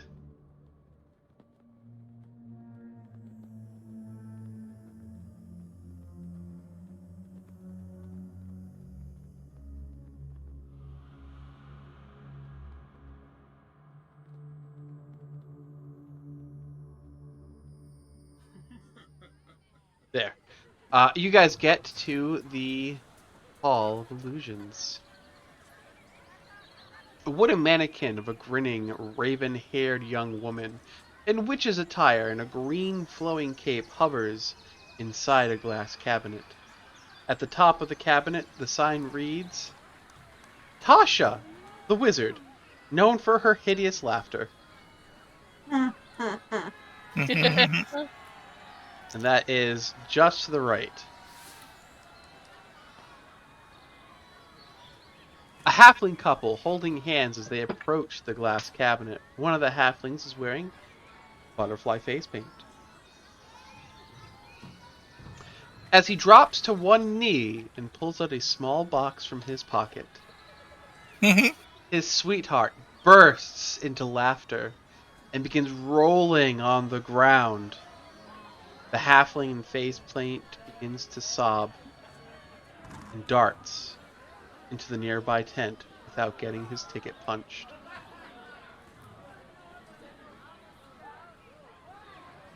For those of you around this, please give me a history check. I used to be so good at those. All right, I'm going to cast history. guidance on myself before I do this. Because I think I need it.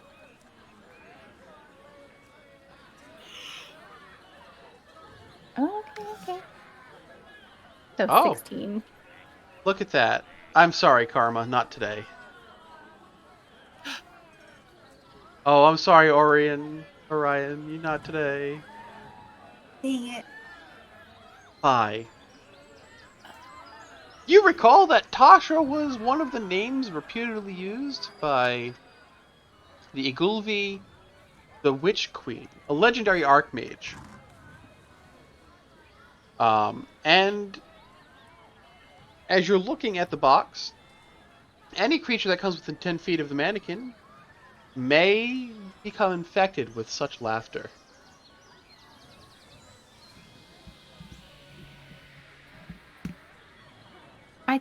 I don't think she actually thought it was the most funny. I think it's the statue because you all know, right? Tasha and the Witch Queen and I laughter. forget stuff a lot. Oh, well, sometimes memories run away and then they don't come back. But in this case, I think she didn't mean to say no. Well, she didn't mean to laugh. Maybe she would have said no. But if you go within 10 feet, then you might laugh too. So if you're feeling sad, then maybe you can walk there as well.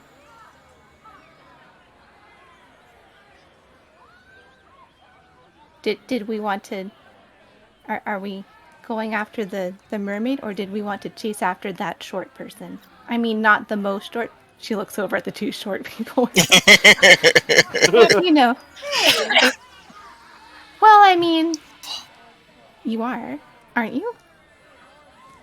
not I'm not short compared to a giant, so it's all a matter of which way you look, up or down, I think, not more so than usually anything. this short.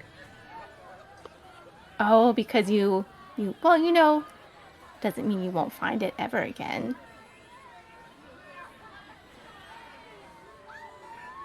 Maybe. Possibly. Who knows? Which way are we going? She looks Well, expectantly between the two of them. did we find the mermaid? She's just around the corner. You can see her. Oh, Oh, okay. You have well, your we can. choice. Ryan points to the mermaid. All right. Off we go then. She walks. She kind of doesn't walk directly there. She takes a very meandering path there, which is a little weird to watch because it's not like she's very far.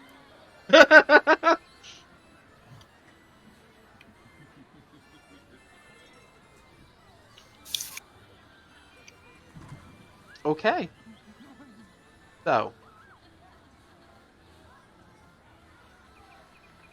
let me find a thing.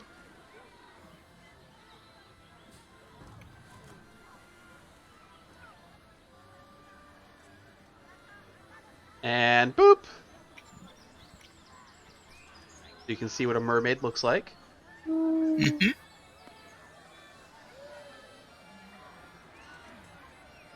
You approach.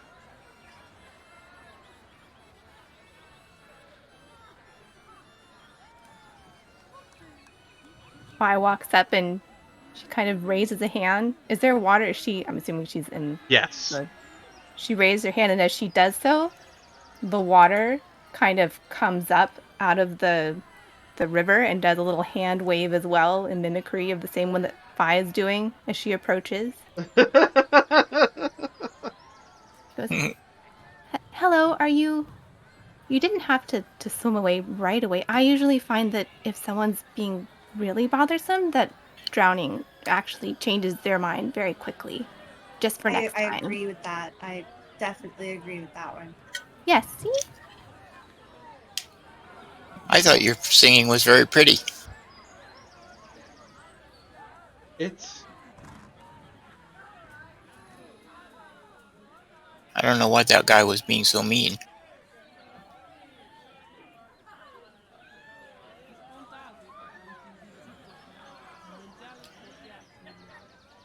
Does she seem to understand what we're saying? Yes. Okay. Orion also kind of excitedly points at their blue scaly skin and blue hair, and they're like, "We look alike!" She frowns and she says, "It's been a hard day, harder still with the heckling. My poor Candlefoot. Candlefoot? Yes, Candlefoot. He runs the Hall of Illusion. He lost his voice. And I can't face... And I can't face seeing him after his very public marriage proposal went awry. We are an impossibility in an impossible universe. Why?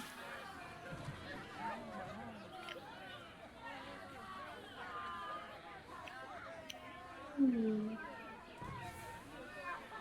I don't understand. What's the impossibility? Oh, that he'll love me. Why wouldn't he?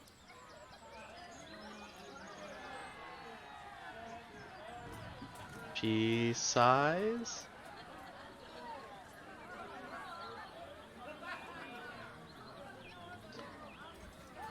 Do you not know? Have you asked him? Shh. Can't speak anymore.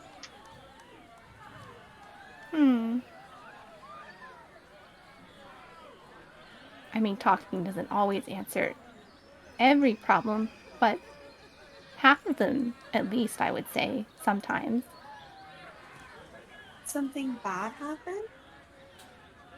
You mentioned the proposal.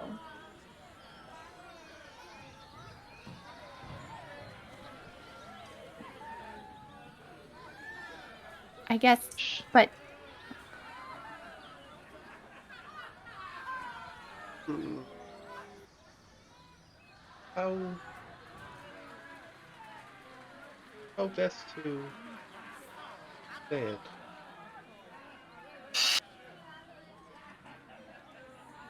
She tries to find the words for how it went awry, but he doesn't seem to be able to come up with it.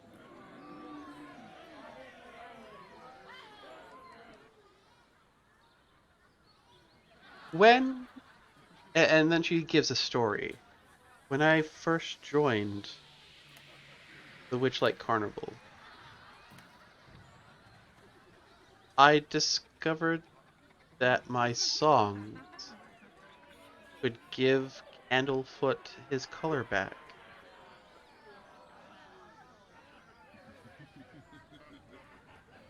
We fell in love, and Candlefoot was about to propose. When couldn't. Is it that he couldn't speak? She shrugs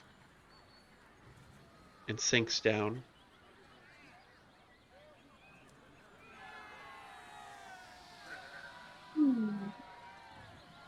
Well, you said that he's in the Hall of Illusions, right?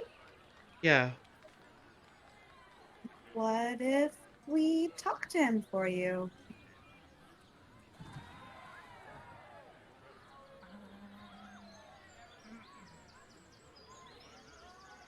Maybe we could find out what happened.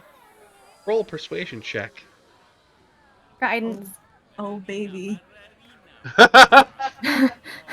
Roll me persuasion, I say to the bard. Watch this. Watch. I'm waiting for it. Roll a d4. Roll a d4. Let's add some more into that.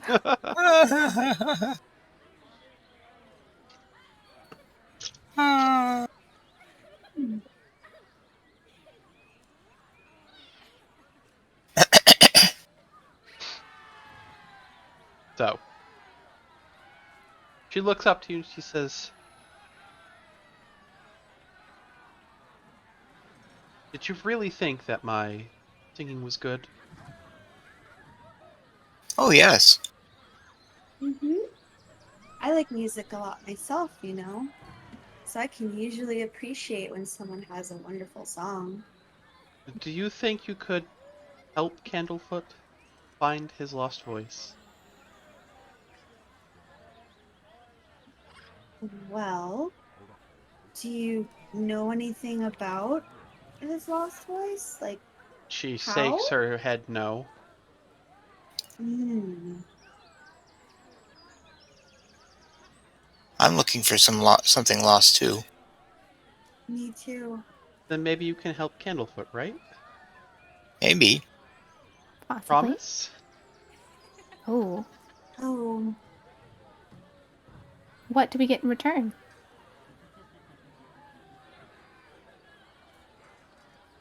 One of you will get a singing lesson. Ooh. well, I am willing to help. Yes, let's help. A singing lesson and a fancy rock, please. And then I'll help too. Only one of you get the singing lesson. Oh, yes. No. One of us a singing lesson, and I would like a fancy rock, please. Okay. All right. I'll help. Okay. She seems emboldened by this and happy. And as you guys, I take it, start making your way back towards the Hall of Illusion, things are greener and better and happier. The music is peppier. And the mood? High. You did a good? Except for the halfling with the hideous laughter. It's fine. And now back to our boys and girl who are chasing after a horrible, horrible bird. Here comes the boy. Hello, boy.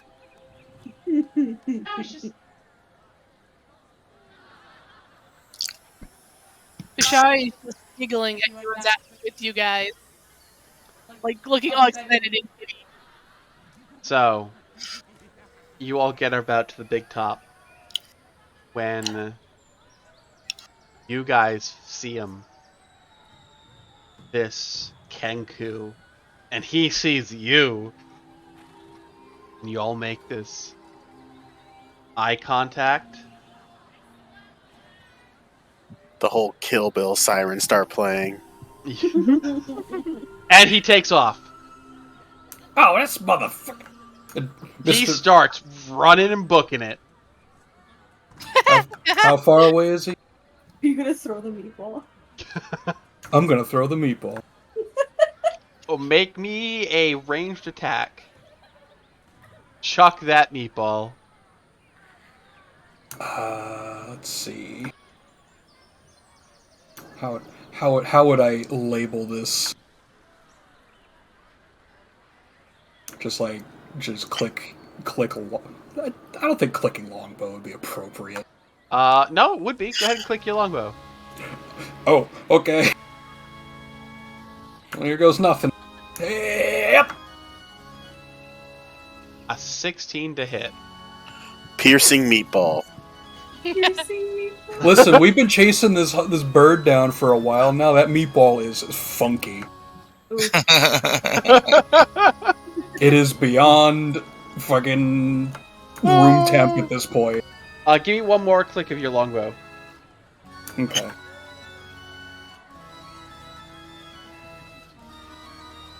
Oh my god. Luckily, sadly, it's a disadvantage because it's an improvised weapon. Yeah. It's Ah, okay. But you throw this meatball, and you watch it boom, boom, boom, boom, boom, right to the back of this thing's head as it's running. So Bishayo went after him. athletics time. Yep. Yes, we both run after. I need both of you to roll me athletics checks. Bishayo flexes her muscles. Aww. I'm sorry. Before you roll that, Oh, athletics or acrobatics? Athletics will imply that you are burling through the crowd. Acrobatics is more you are attempting to not knock people over. oh, then it would be acrobatics. She's not that nuts. You sure? Can't- No, she's not Acro- totally that nuts. Acrobatics. Hey! Oh my gosh. Okay. Let's see. Does this Kenku get away? Oh my god, Kenku! Yep. So the Kenku gets between a couple of tents, and then all you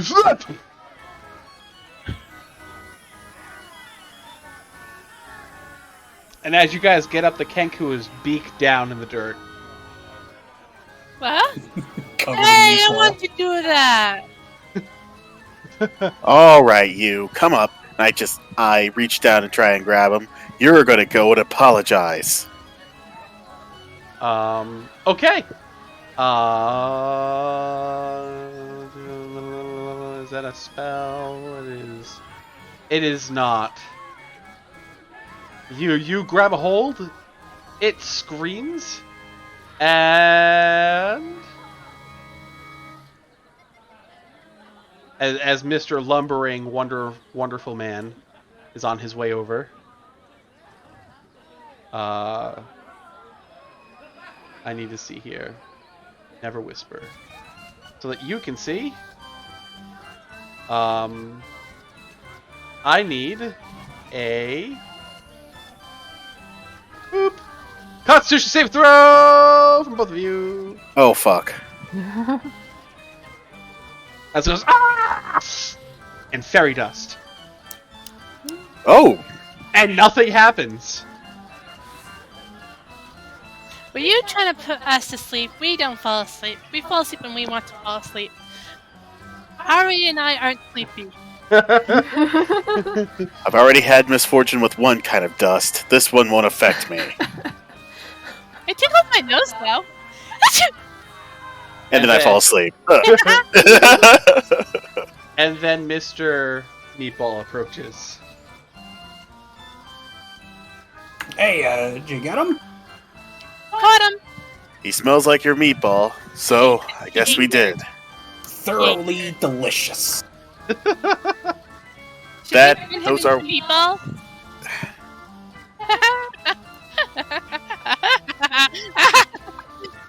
What do you want? And instead of sounding like a bird, it sounds like a person.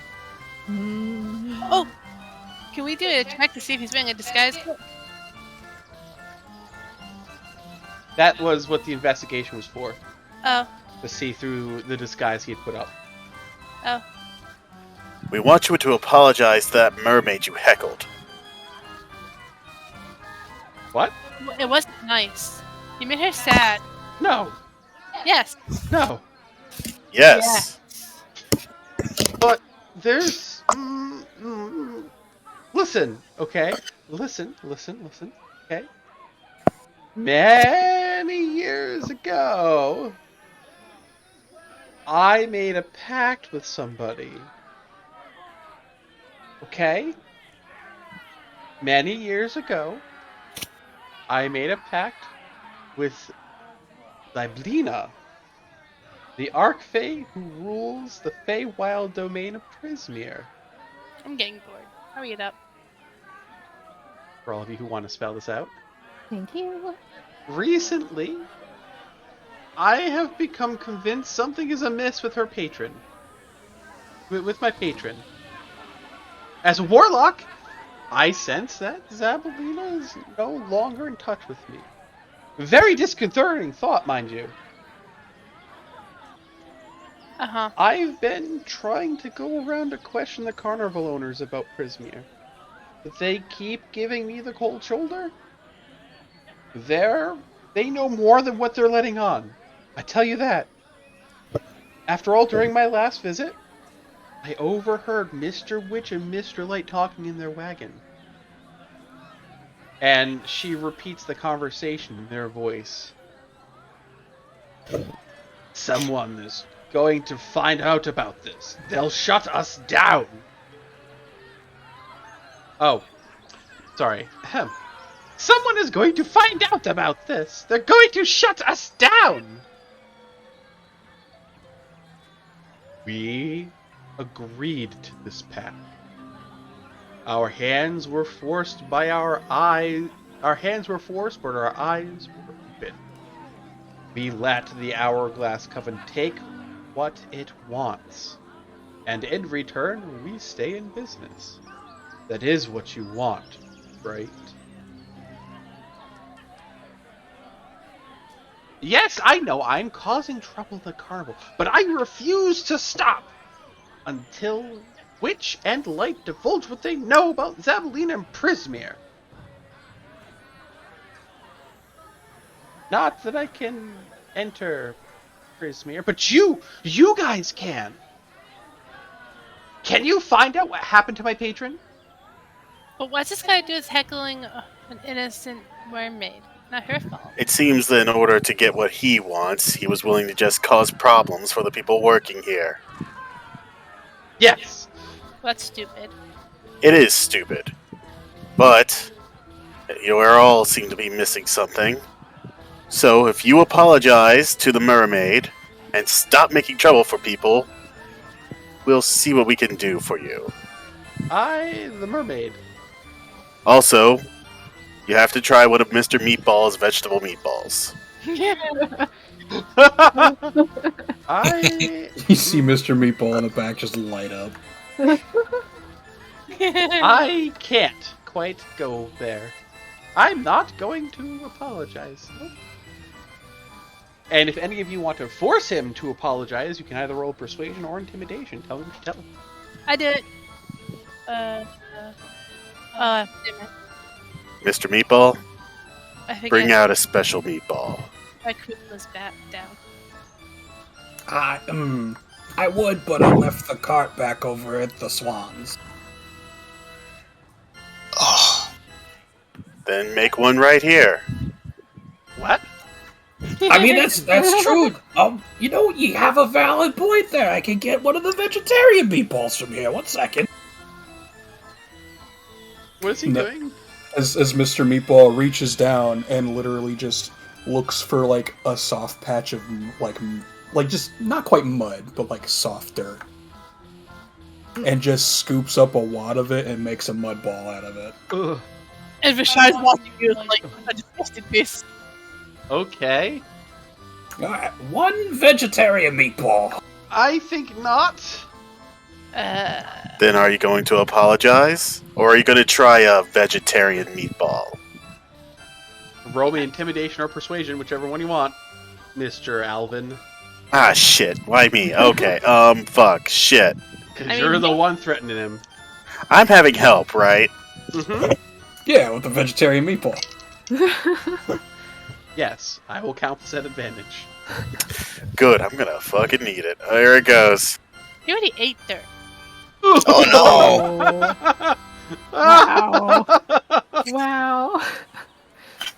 You're not very good at this. And you threaten him, and he looks at you and says, I don't believe you. I'm just gonna go that way. I still have you. No, you don't. Do you?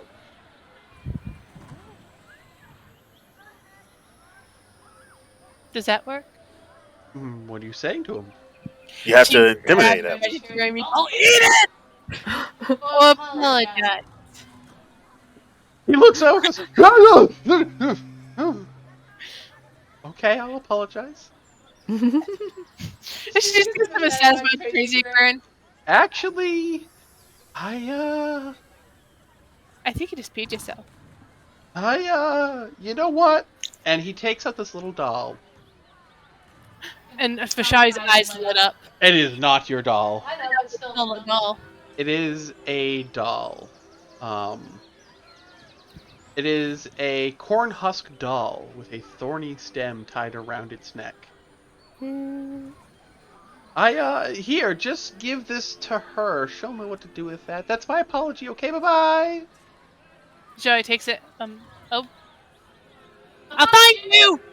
If it doesn't work. Yeah, see you later, pee-pee boy. I mean, you are gonna go check on my patron, right? Please? Yes. Maybe. Probably. If this Harry works. said yes. Okay, bye! And then in a cloud of darkness, he's gone.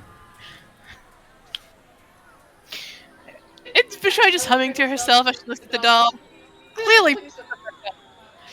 People looking at you guys all innocently. Shall we go now? I'm bored. Yes, let's go. Yeah, Mr. Meatball, that's not really what your vegetarian meatballs do look like, right? No, it's exactly what they look like as he takes a bite out of it. Oh, dear God. Harry and I are glad we did not do that. So, What's your problem? Goodness. I'm gonna try to find Pie. okay. So you guys go off. Where are you guys gonna go next? I know that Vishar is gonna go find Fi. I figure we're gonna go deliver a fancy doll to the mermaid. Okay, fancy doll to the mermaid. Let's go. But we will jump back to those people in the Hall of Illusions. She's assuming that Vishali's there. I mean, Pie's that. I would. Mm-hmm. So, as you approach the Hall of Illusions, this large tent is painted with a mural of shifting images that show grinning fairies diving into pools of color.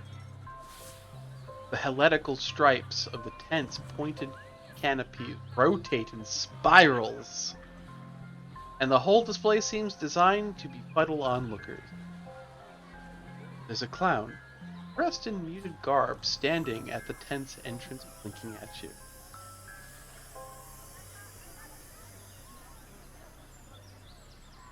Boop.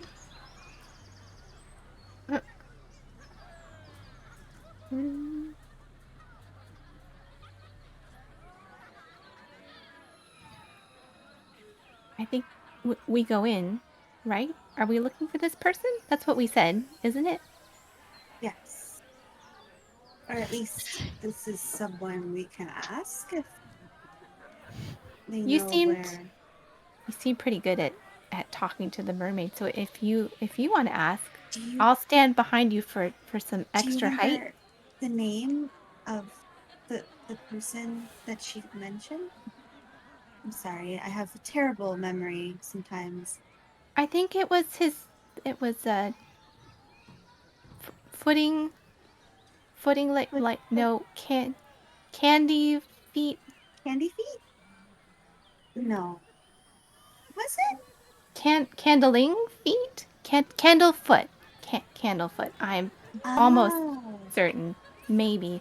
Yes, we'll go with that, won't we? Okay. Hi, we're looking for someone named Candlefoot. Can you help us? So, Candlefoot does big old 2 pointer fingers right to himself. Oh. Oh, good. We did it. We found him. Okay. Wait. Just quick question. So earlier, that was someone else than the halfling who Yes. got. Okay. All right. That was some of the fairgoers. Okay. Just double checking. Mhm. Different person. Got it. So this guy is muted in color.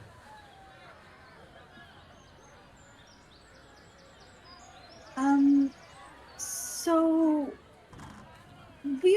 wondering if we could talk to you for a little bit. Nods his head. It involves the mermaid. And he frowns. Oh, you're making the same face she did. I don't like that. And he starts. His hands go to his voice. They go to his throat, and he opens his mouth. Oh, that's right. He can't speak. So. And then he looks at you two. Oh. He points to you guys and his eyes, and then himself. And then he starts flapping and bouncing around, almost avian-like. Are you? Oh gosh, I was never good at this game. Maybe he flies and we don't. Maybe. He pointed to his eyes. Are we looking for something? Are we trying to see something? He nods his head and says him, and points to himself. Okay. And he points to his voice. Okay. Then looks around, and he takes something from one of the mannequins and points back and forth, and puts it back and then takes it again.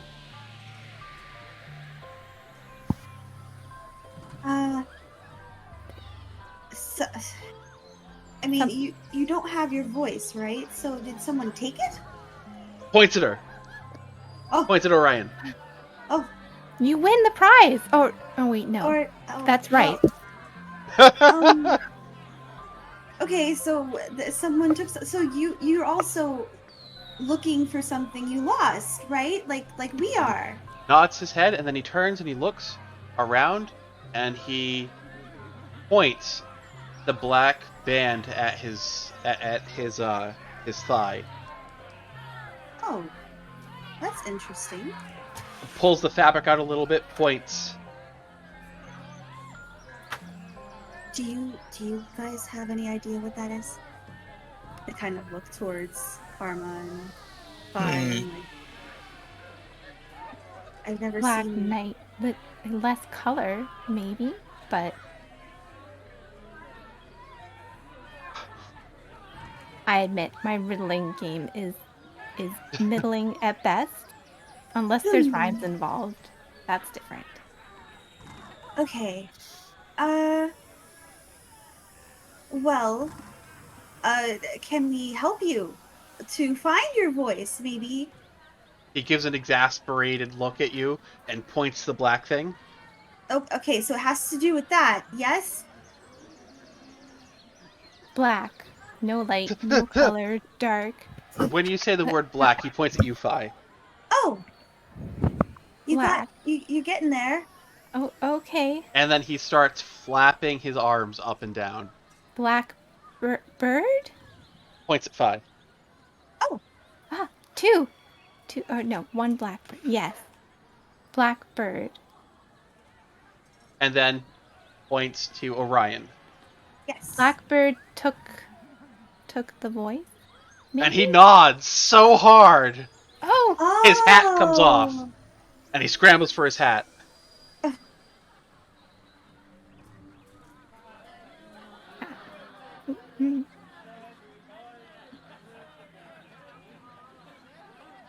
Is the blackbird here at the carnival? Nods his head again.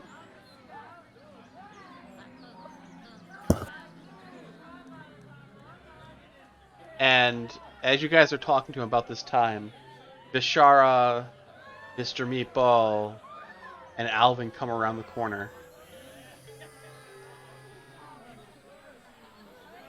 Looking for a mermaid, looking for my friend. Looking for a mermaid, I'm looking for my friend. Right, over here. Never fear. Fi! Fi is here. There's my Fi. I got a present for the mermaid. Oh. It's That one that- looks cheerful with the thorn around the neck like that. But The doll. Doesn't it have something? It's pretty. Yeah, we remember that heckler that we found over at the lake. You found him.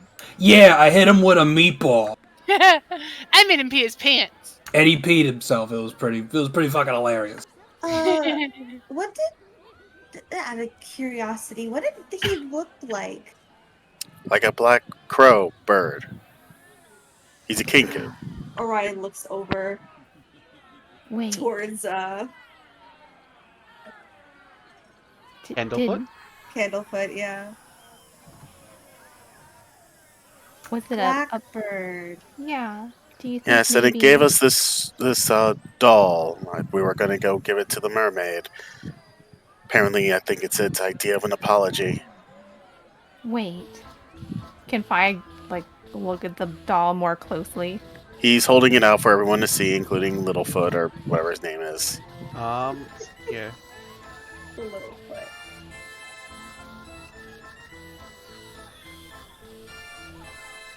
Oh, I was supposed to jot down something. Hold on. Did you forget something vitally important? No, I needed to jot something down. Fi, it was you who got the Tasha stuff, right? Yes. Yeah.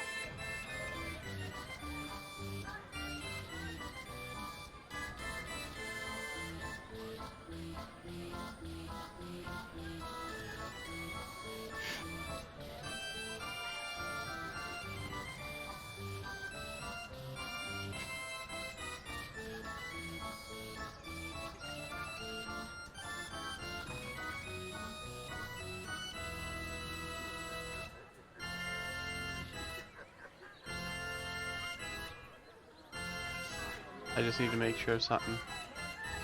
Okay.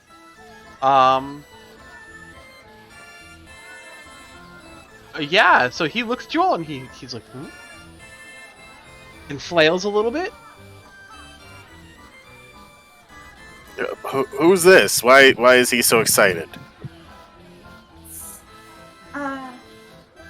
He is. I honestly don't know their relationship at this point, but I think he's the mermaid's lover.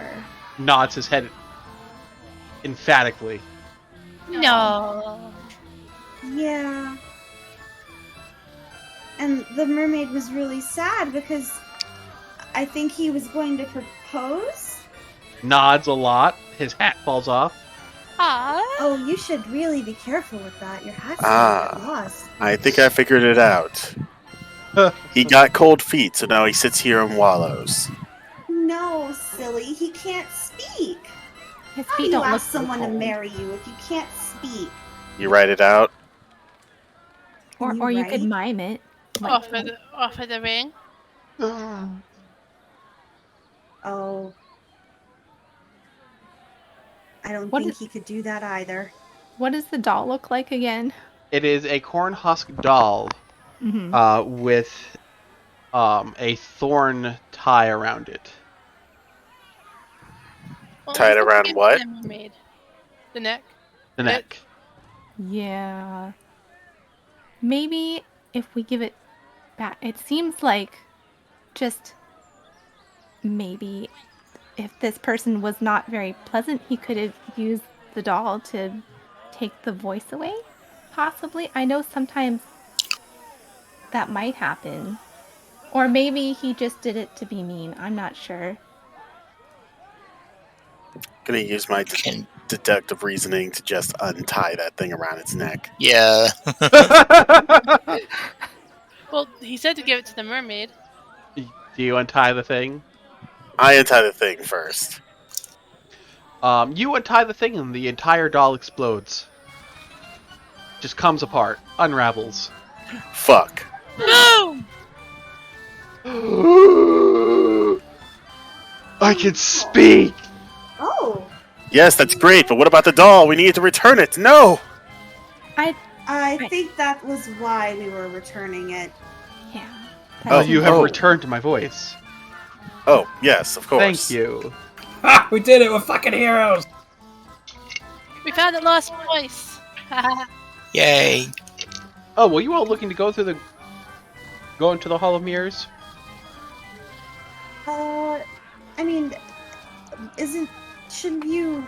I will, but I still run the ride. Oh, That's yeah. dedication to your job. I was respect gonna that. say, that was a very bold follow-up question right as you get your voice back. You know what? Sure, why not? Why don't we enjoy it? All of you? No. I'm going to snail racing. Okay. Oh, there's snails. Giant snails. But wait, Ah, do we need to get the singing lesson and the pretty rock? oh, right. You get your pretty rock and... I mean, I could use this singing lesson to enhance my performances, but unless Orion looks over towards the little pixie. Did you want it? Look, I'll make this easier. We will go through the Hall of Mirrors another day. You go and do your long-awaited proposal. They will eventually get their whatever they want from the mermaid, and we will go see some giant snails. Okay. Does that sound all right with everyone? Works for me. Yay. Well, no one said you had to come with me. But okay. I guess you're right. I feel like I need to get my rock sooner than later. You never know. I'm sure you have a great thing here with this Hall of Illusions. I will definitely come back and see it. Okay. Go ahead, guys, and move yourselves to your next locations where you want to go. As Candlefoot will fulfill your promises. But don't worry, those of you who got stuff will get your rock. We ain't going fucking nowhere until Shiny Rock is presented. The only thing I need to know is who got the singing lessons. Lesson. I don't know, Lesson like, do singular. you think you would benefit from them at all? Karma? Well, who wouldn't? But I would use them for my bard stuff. yeah, maybe you're more the musical type. You know what? If you're going to debate this, I'll take the lesson. With my No! -1 charisma. I'll take it. Yeah. Okay. You weren't there, so you know. I'll just make sure that Karma is the first person I help benefit with my singing. Okay. And you get singing lessons. Yay. I have jotted it down because it'll come and play later. Yeah. Alright, where else are you guys going? Giant snails. The snail races? Yeah, man. The snail races. Racers, to your marks. Are you ready? Are you steady? Well then go! Oh god, it sounds squishy. What did you expect? It's amazing. The grandstands next to this racecourse are filled with cheering fairgoers, Yay. ringing bells, swinging rattles, and waving flags. On the start line, 8 giant snails are having their seats scrubbed by pixies. Above the circular course, a wooden gantry hangs from the branches of a central tree. 2 goblins are officiating the proceedings.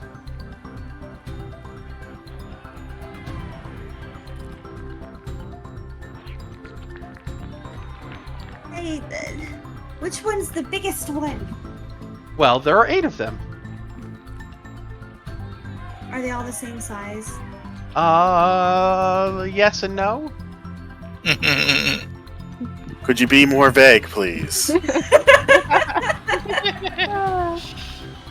I want to root for the biggest one. I want to root for the yellow one. Well, as you walk in, you see that there are people paying, getting their tickets punched to ride and participate in the snail race. Oh, me, Ooh. me. You can ride the snails. I'm running this snail.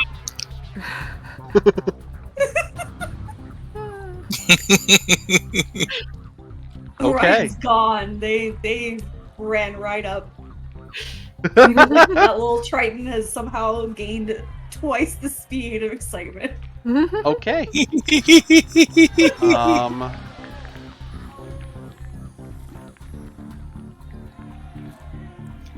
All right. Me first. Let me. Who is participating? Me. Yeah. Oh, you all go on ahead and you have fun on that one. I'm gonna watch, right? I'd go, but I got this arthritis. Are you afraid of riding the snails, Mr. Meatball? I didn't say I was afraid. I said I had arthritis. There's something nice about watching them too. I'm gonna watch over here, I think. Yes, me too. You all have fun riding these things. Okay, Orion, Vishari, and Karma. Mhm. Choose a number between 1 and 8. You can't choose the same number. So Orion, 5. so you go over to snail number 5. The pixies there say that this is Flower Flash Flower Flash. Oh my god. Yay. and give you a red t-shirt. A yellow t-shirt to wear. Oh man, I wanted the yellow one. Vishari, a number between 1 and 8, but not 5. 1. You go to number 1. The pixies tell you that this is Shelly Moo and give you a pink t-shirt. Oh. Pink. Karma, Alright, I'll get on 4. you get on 4. The pixies tell you that this is Quickleaf Ooh. and gives you a green t-shirt. Alright. Which snail's name is Zardock the Destroyer? None of them. Aw. But there is one called Breakneck. All the other ones are filled by other participants, other people in the crowd. And the snails are lined up. Go. I'm just reading. Okay. All right. So, everybody lines up. The goblins look down. On your marks. Vishari's bouncing. Get ready. Go. Go. Go. So, Go quickly. Go. this isn't a slow race. No. The moment Oh. go is said, the snails take off at a breakneck speed of 80 feet. Son of a bitch. So, He just died. I will need you all to make me animal handling checks. Oh, I knew I should have taken that. I know. That's literally me right now.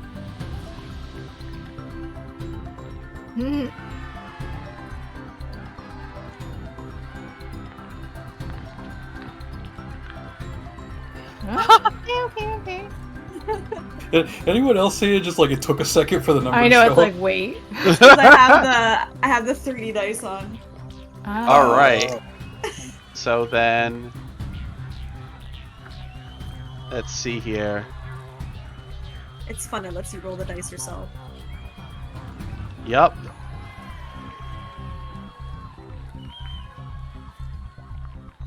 Okay.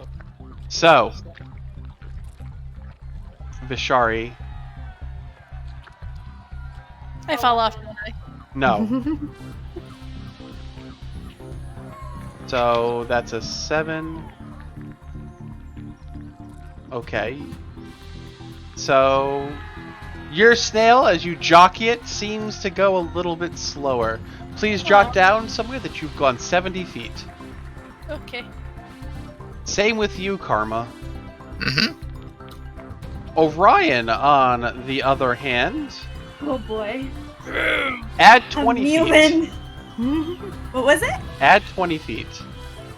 So 90. Orion adds 20, so it's 100 feet. 100. Oh, okay. Cool. So let's see here. Vish, number 1, how far have you gone? 70 feet. 2 has. 3 has gone. 4 has gone 70. All right, number 5 has gone that. 6 has gone that. 7 has gone this. And that. So that is how many feet your bugs have traveled this round. From 1 to 5. Or sorry, from 1 to 8. Ooh. Alright, and the race keeps going, and I need another handle animal check. Oh boy. This is where Oh I think- no! Uh-oh. Oh no! No! Curve, you guys. You gotta watch out. We're very bad at this. It's just left-hand turns! Oh. Oh no! Oh, So they man. turned right. See, this is what happens when you don't raise hell and praise Dale. No, you gotta turn right to go left. Okay. I'm trying to drift my snail. So, Uh, 140, 2, and 3. 3. Number 4 is Karma. Number 5 is Orion.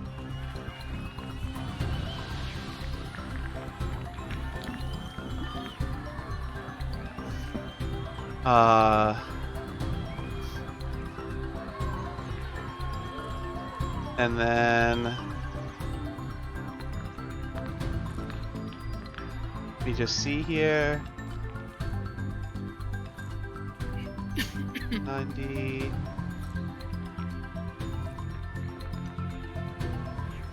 That is 70. So 160.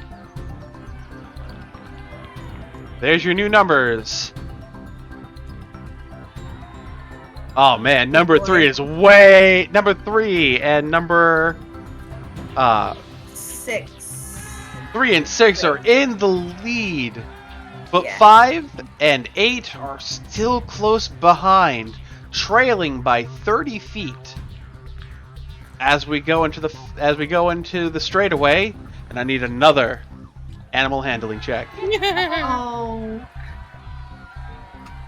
Oh no! Oh no! Come on, Orion. Oh, I mean, no, not once this time. I mean, I rolled the same thing. wow! Okay.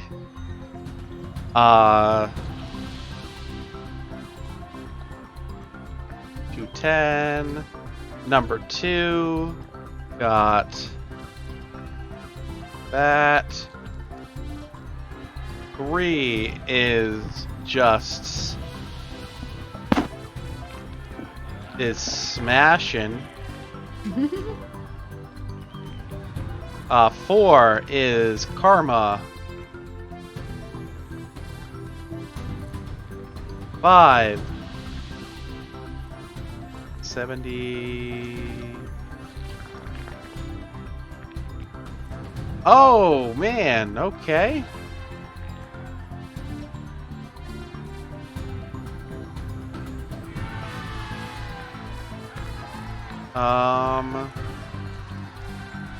So that would be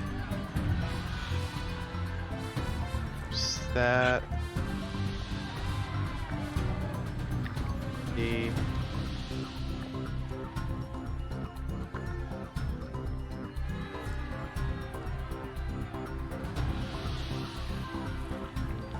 and here comes your new numbers. Number 3 has been smashing. 3 and 6 are ages ahead. Alright. I need another. As we're coming to the corner. Alright. Go left, not right. Vishari! Better. Finally. Oh no! Oh, no! No, Not again. Karma! Still trying to drift that snail. Oh! Oh, man. Listen, the snail's like 4 times their size. What are you expecting? I want to win! Oop. Not right. Whoa! Oh my gosh. What? Nice. Oh my gosh. These jockeys. So Vishari gets that. So that is... I think there's some insider stuff going on here. That's the same one snail. Yeah, that one's a ringer.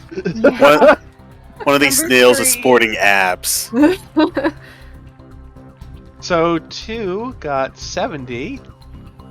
That's number 6. 3. Well, Three 3 got might be falling 70. behind.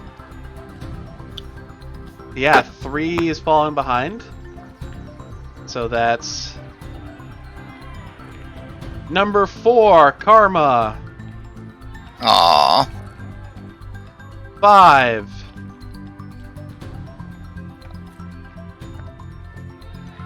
6. My God, number 6 gets in a tie with the lead. 7. And 8. And 8 out of nowhere comes up and gets the 3rd place spot. Whoa. Just barely gets the 3rd place spot. Alright, guys.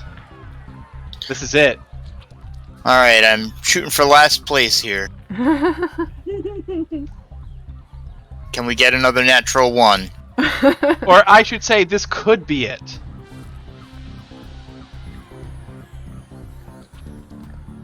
Are we rolling again? Yes. Oh, that was not a natural 1. Whoa. Whoa. Wow. Got him. Look at that. Okay. So that's alright. So 1, that's you, Vishari, right? Yeah. Okay. So 1, that's another that. How long is the track? You're not across the finish line yet. 2, I have to roll. And I'm gonna make these secret rolls. Boo. I don't like that one. Oh, they flopped! They all flopped! They choke at the finish. They choked at the finish! 2, 3, 6,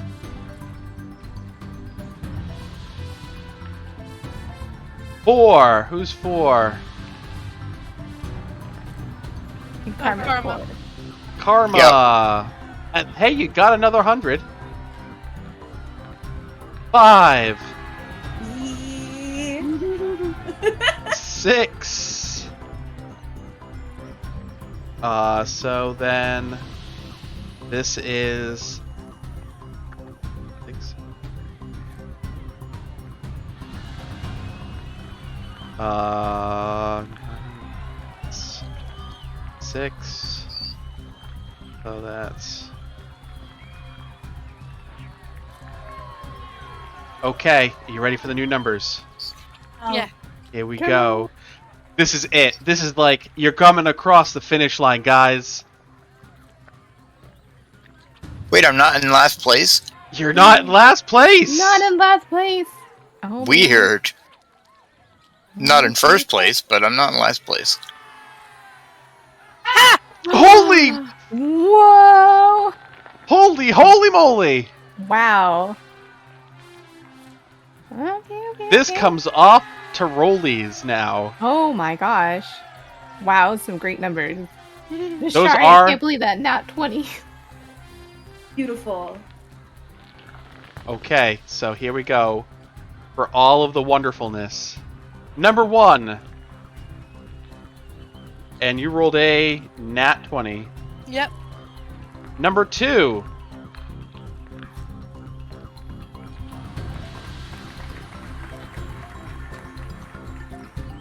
Three. Is 3 also? Yes, 3 is also. So this is...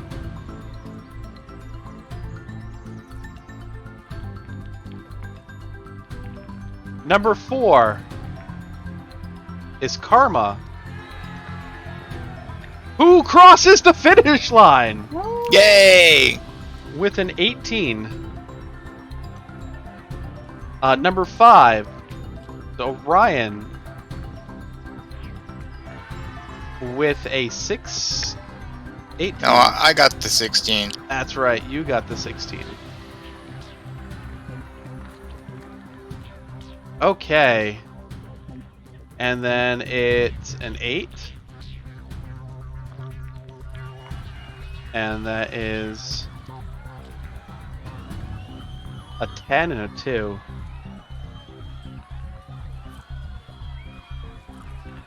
Oh man, number 8's thing just gave out right at the very end.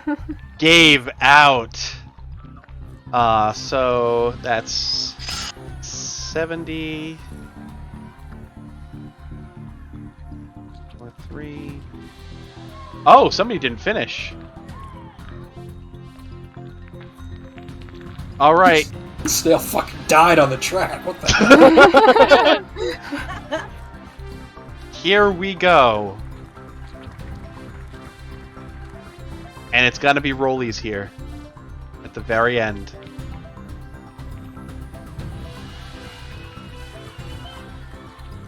There is a neck-to-neck finish between 1 and 2.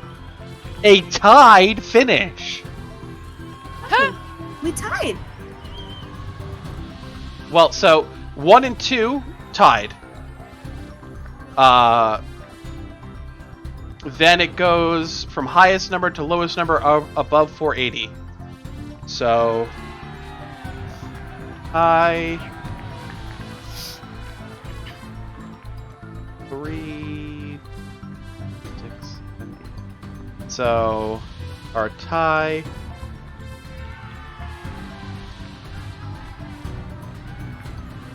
First, so let's see here. Sorry, you said 1 and 2 tied? Because it looks like 1 and 5 I'd say tied. 1 and 5 tied. Yeah, by those numbers. So they're looking for 480 to cross the finish line. Mm-hmm.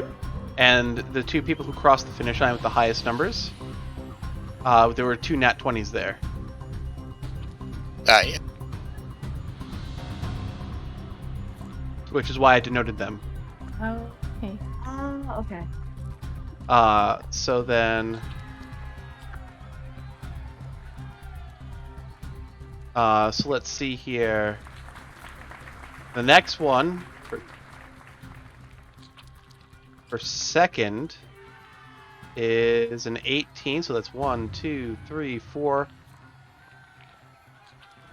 Is number 5. Third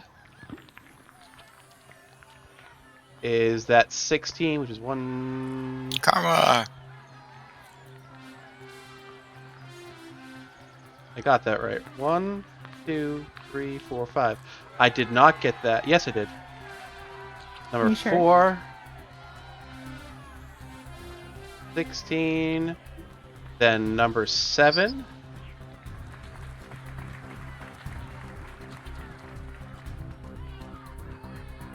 Number 7 didn't finish. So then, let's see here. You're 16. 7 did not finish. He DNF'd.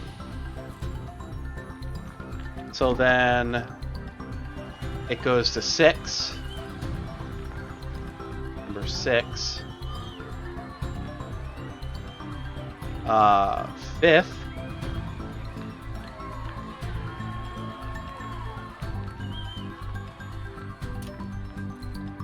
Goes to number 8? 8. No, I think 3, because Yes. 3. And then 6 is number 8. And 7 DNF.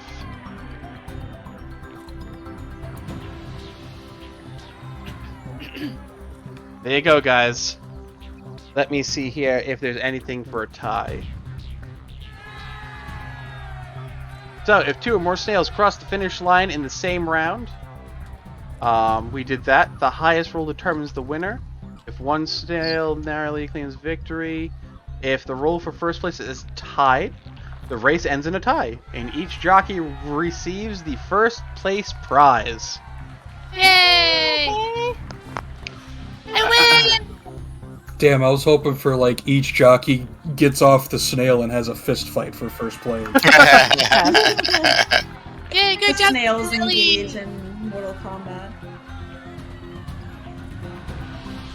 Shall I give the kiss to a snail? Automatically, right? Because the snail's a slime.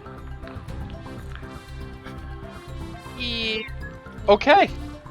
So you wonderful, awesome, fantastic Vishara, Shari? Vishari, you get a potion of advantage. Ooh. Yay! And the last place winner, the last place also gets a consolation prize and gets a wand of dancing lights. Oh. Oh man, that should have been mine. 2 natural ones. What do Orion and It's only first and last. move it?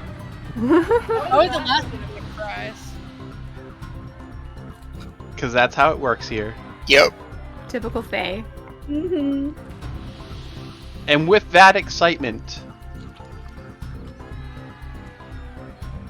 I need to just put it down again because I forgot to save it.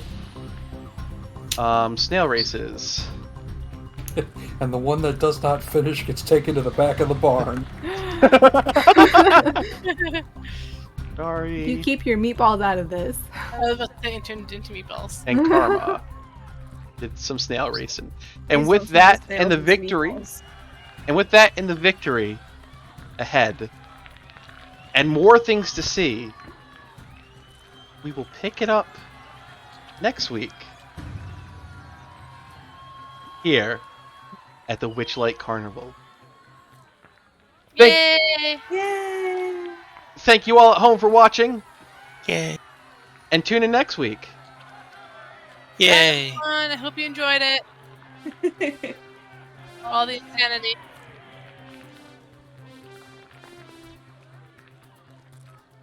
Have fun. Never a dull moment. Nope. That was my round.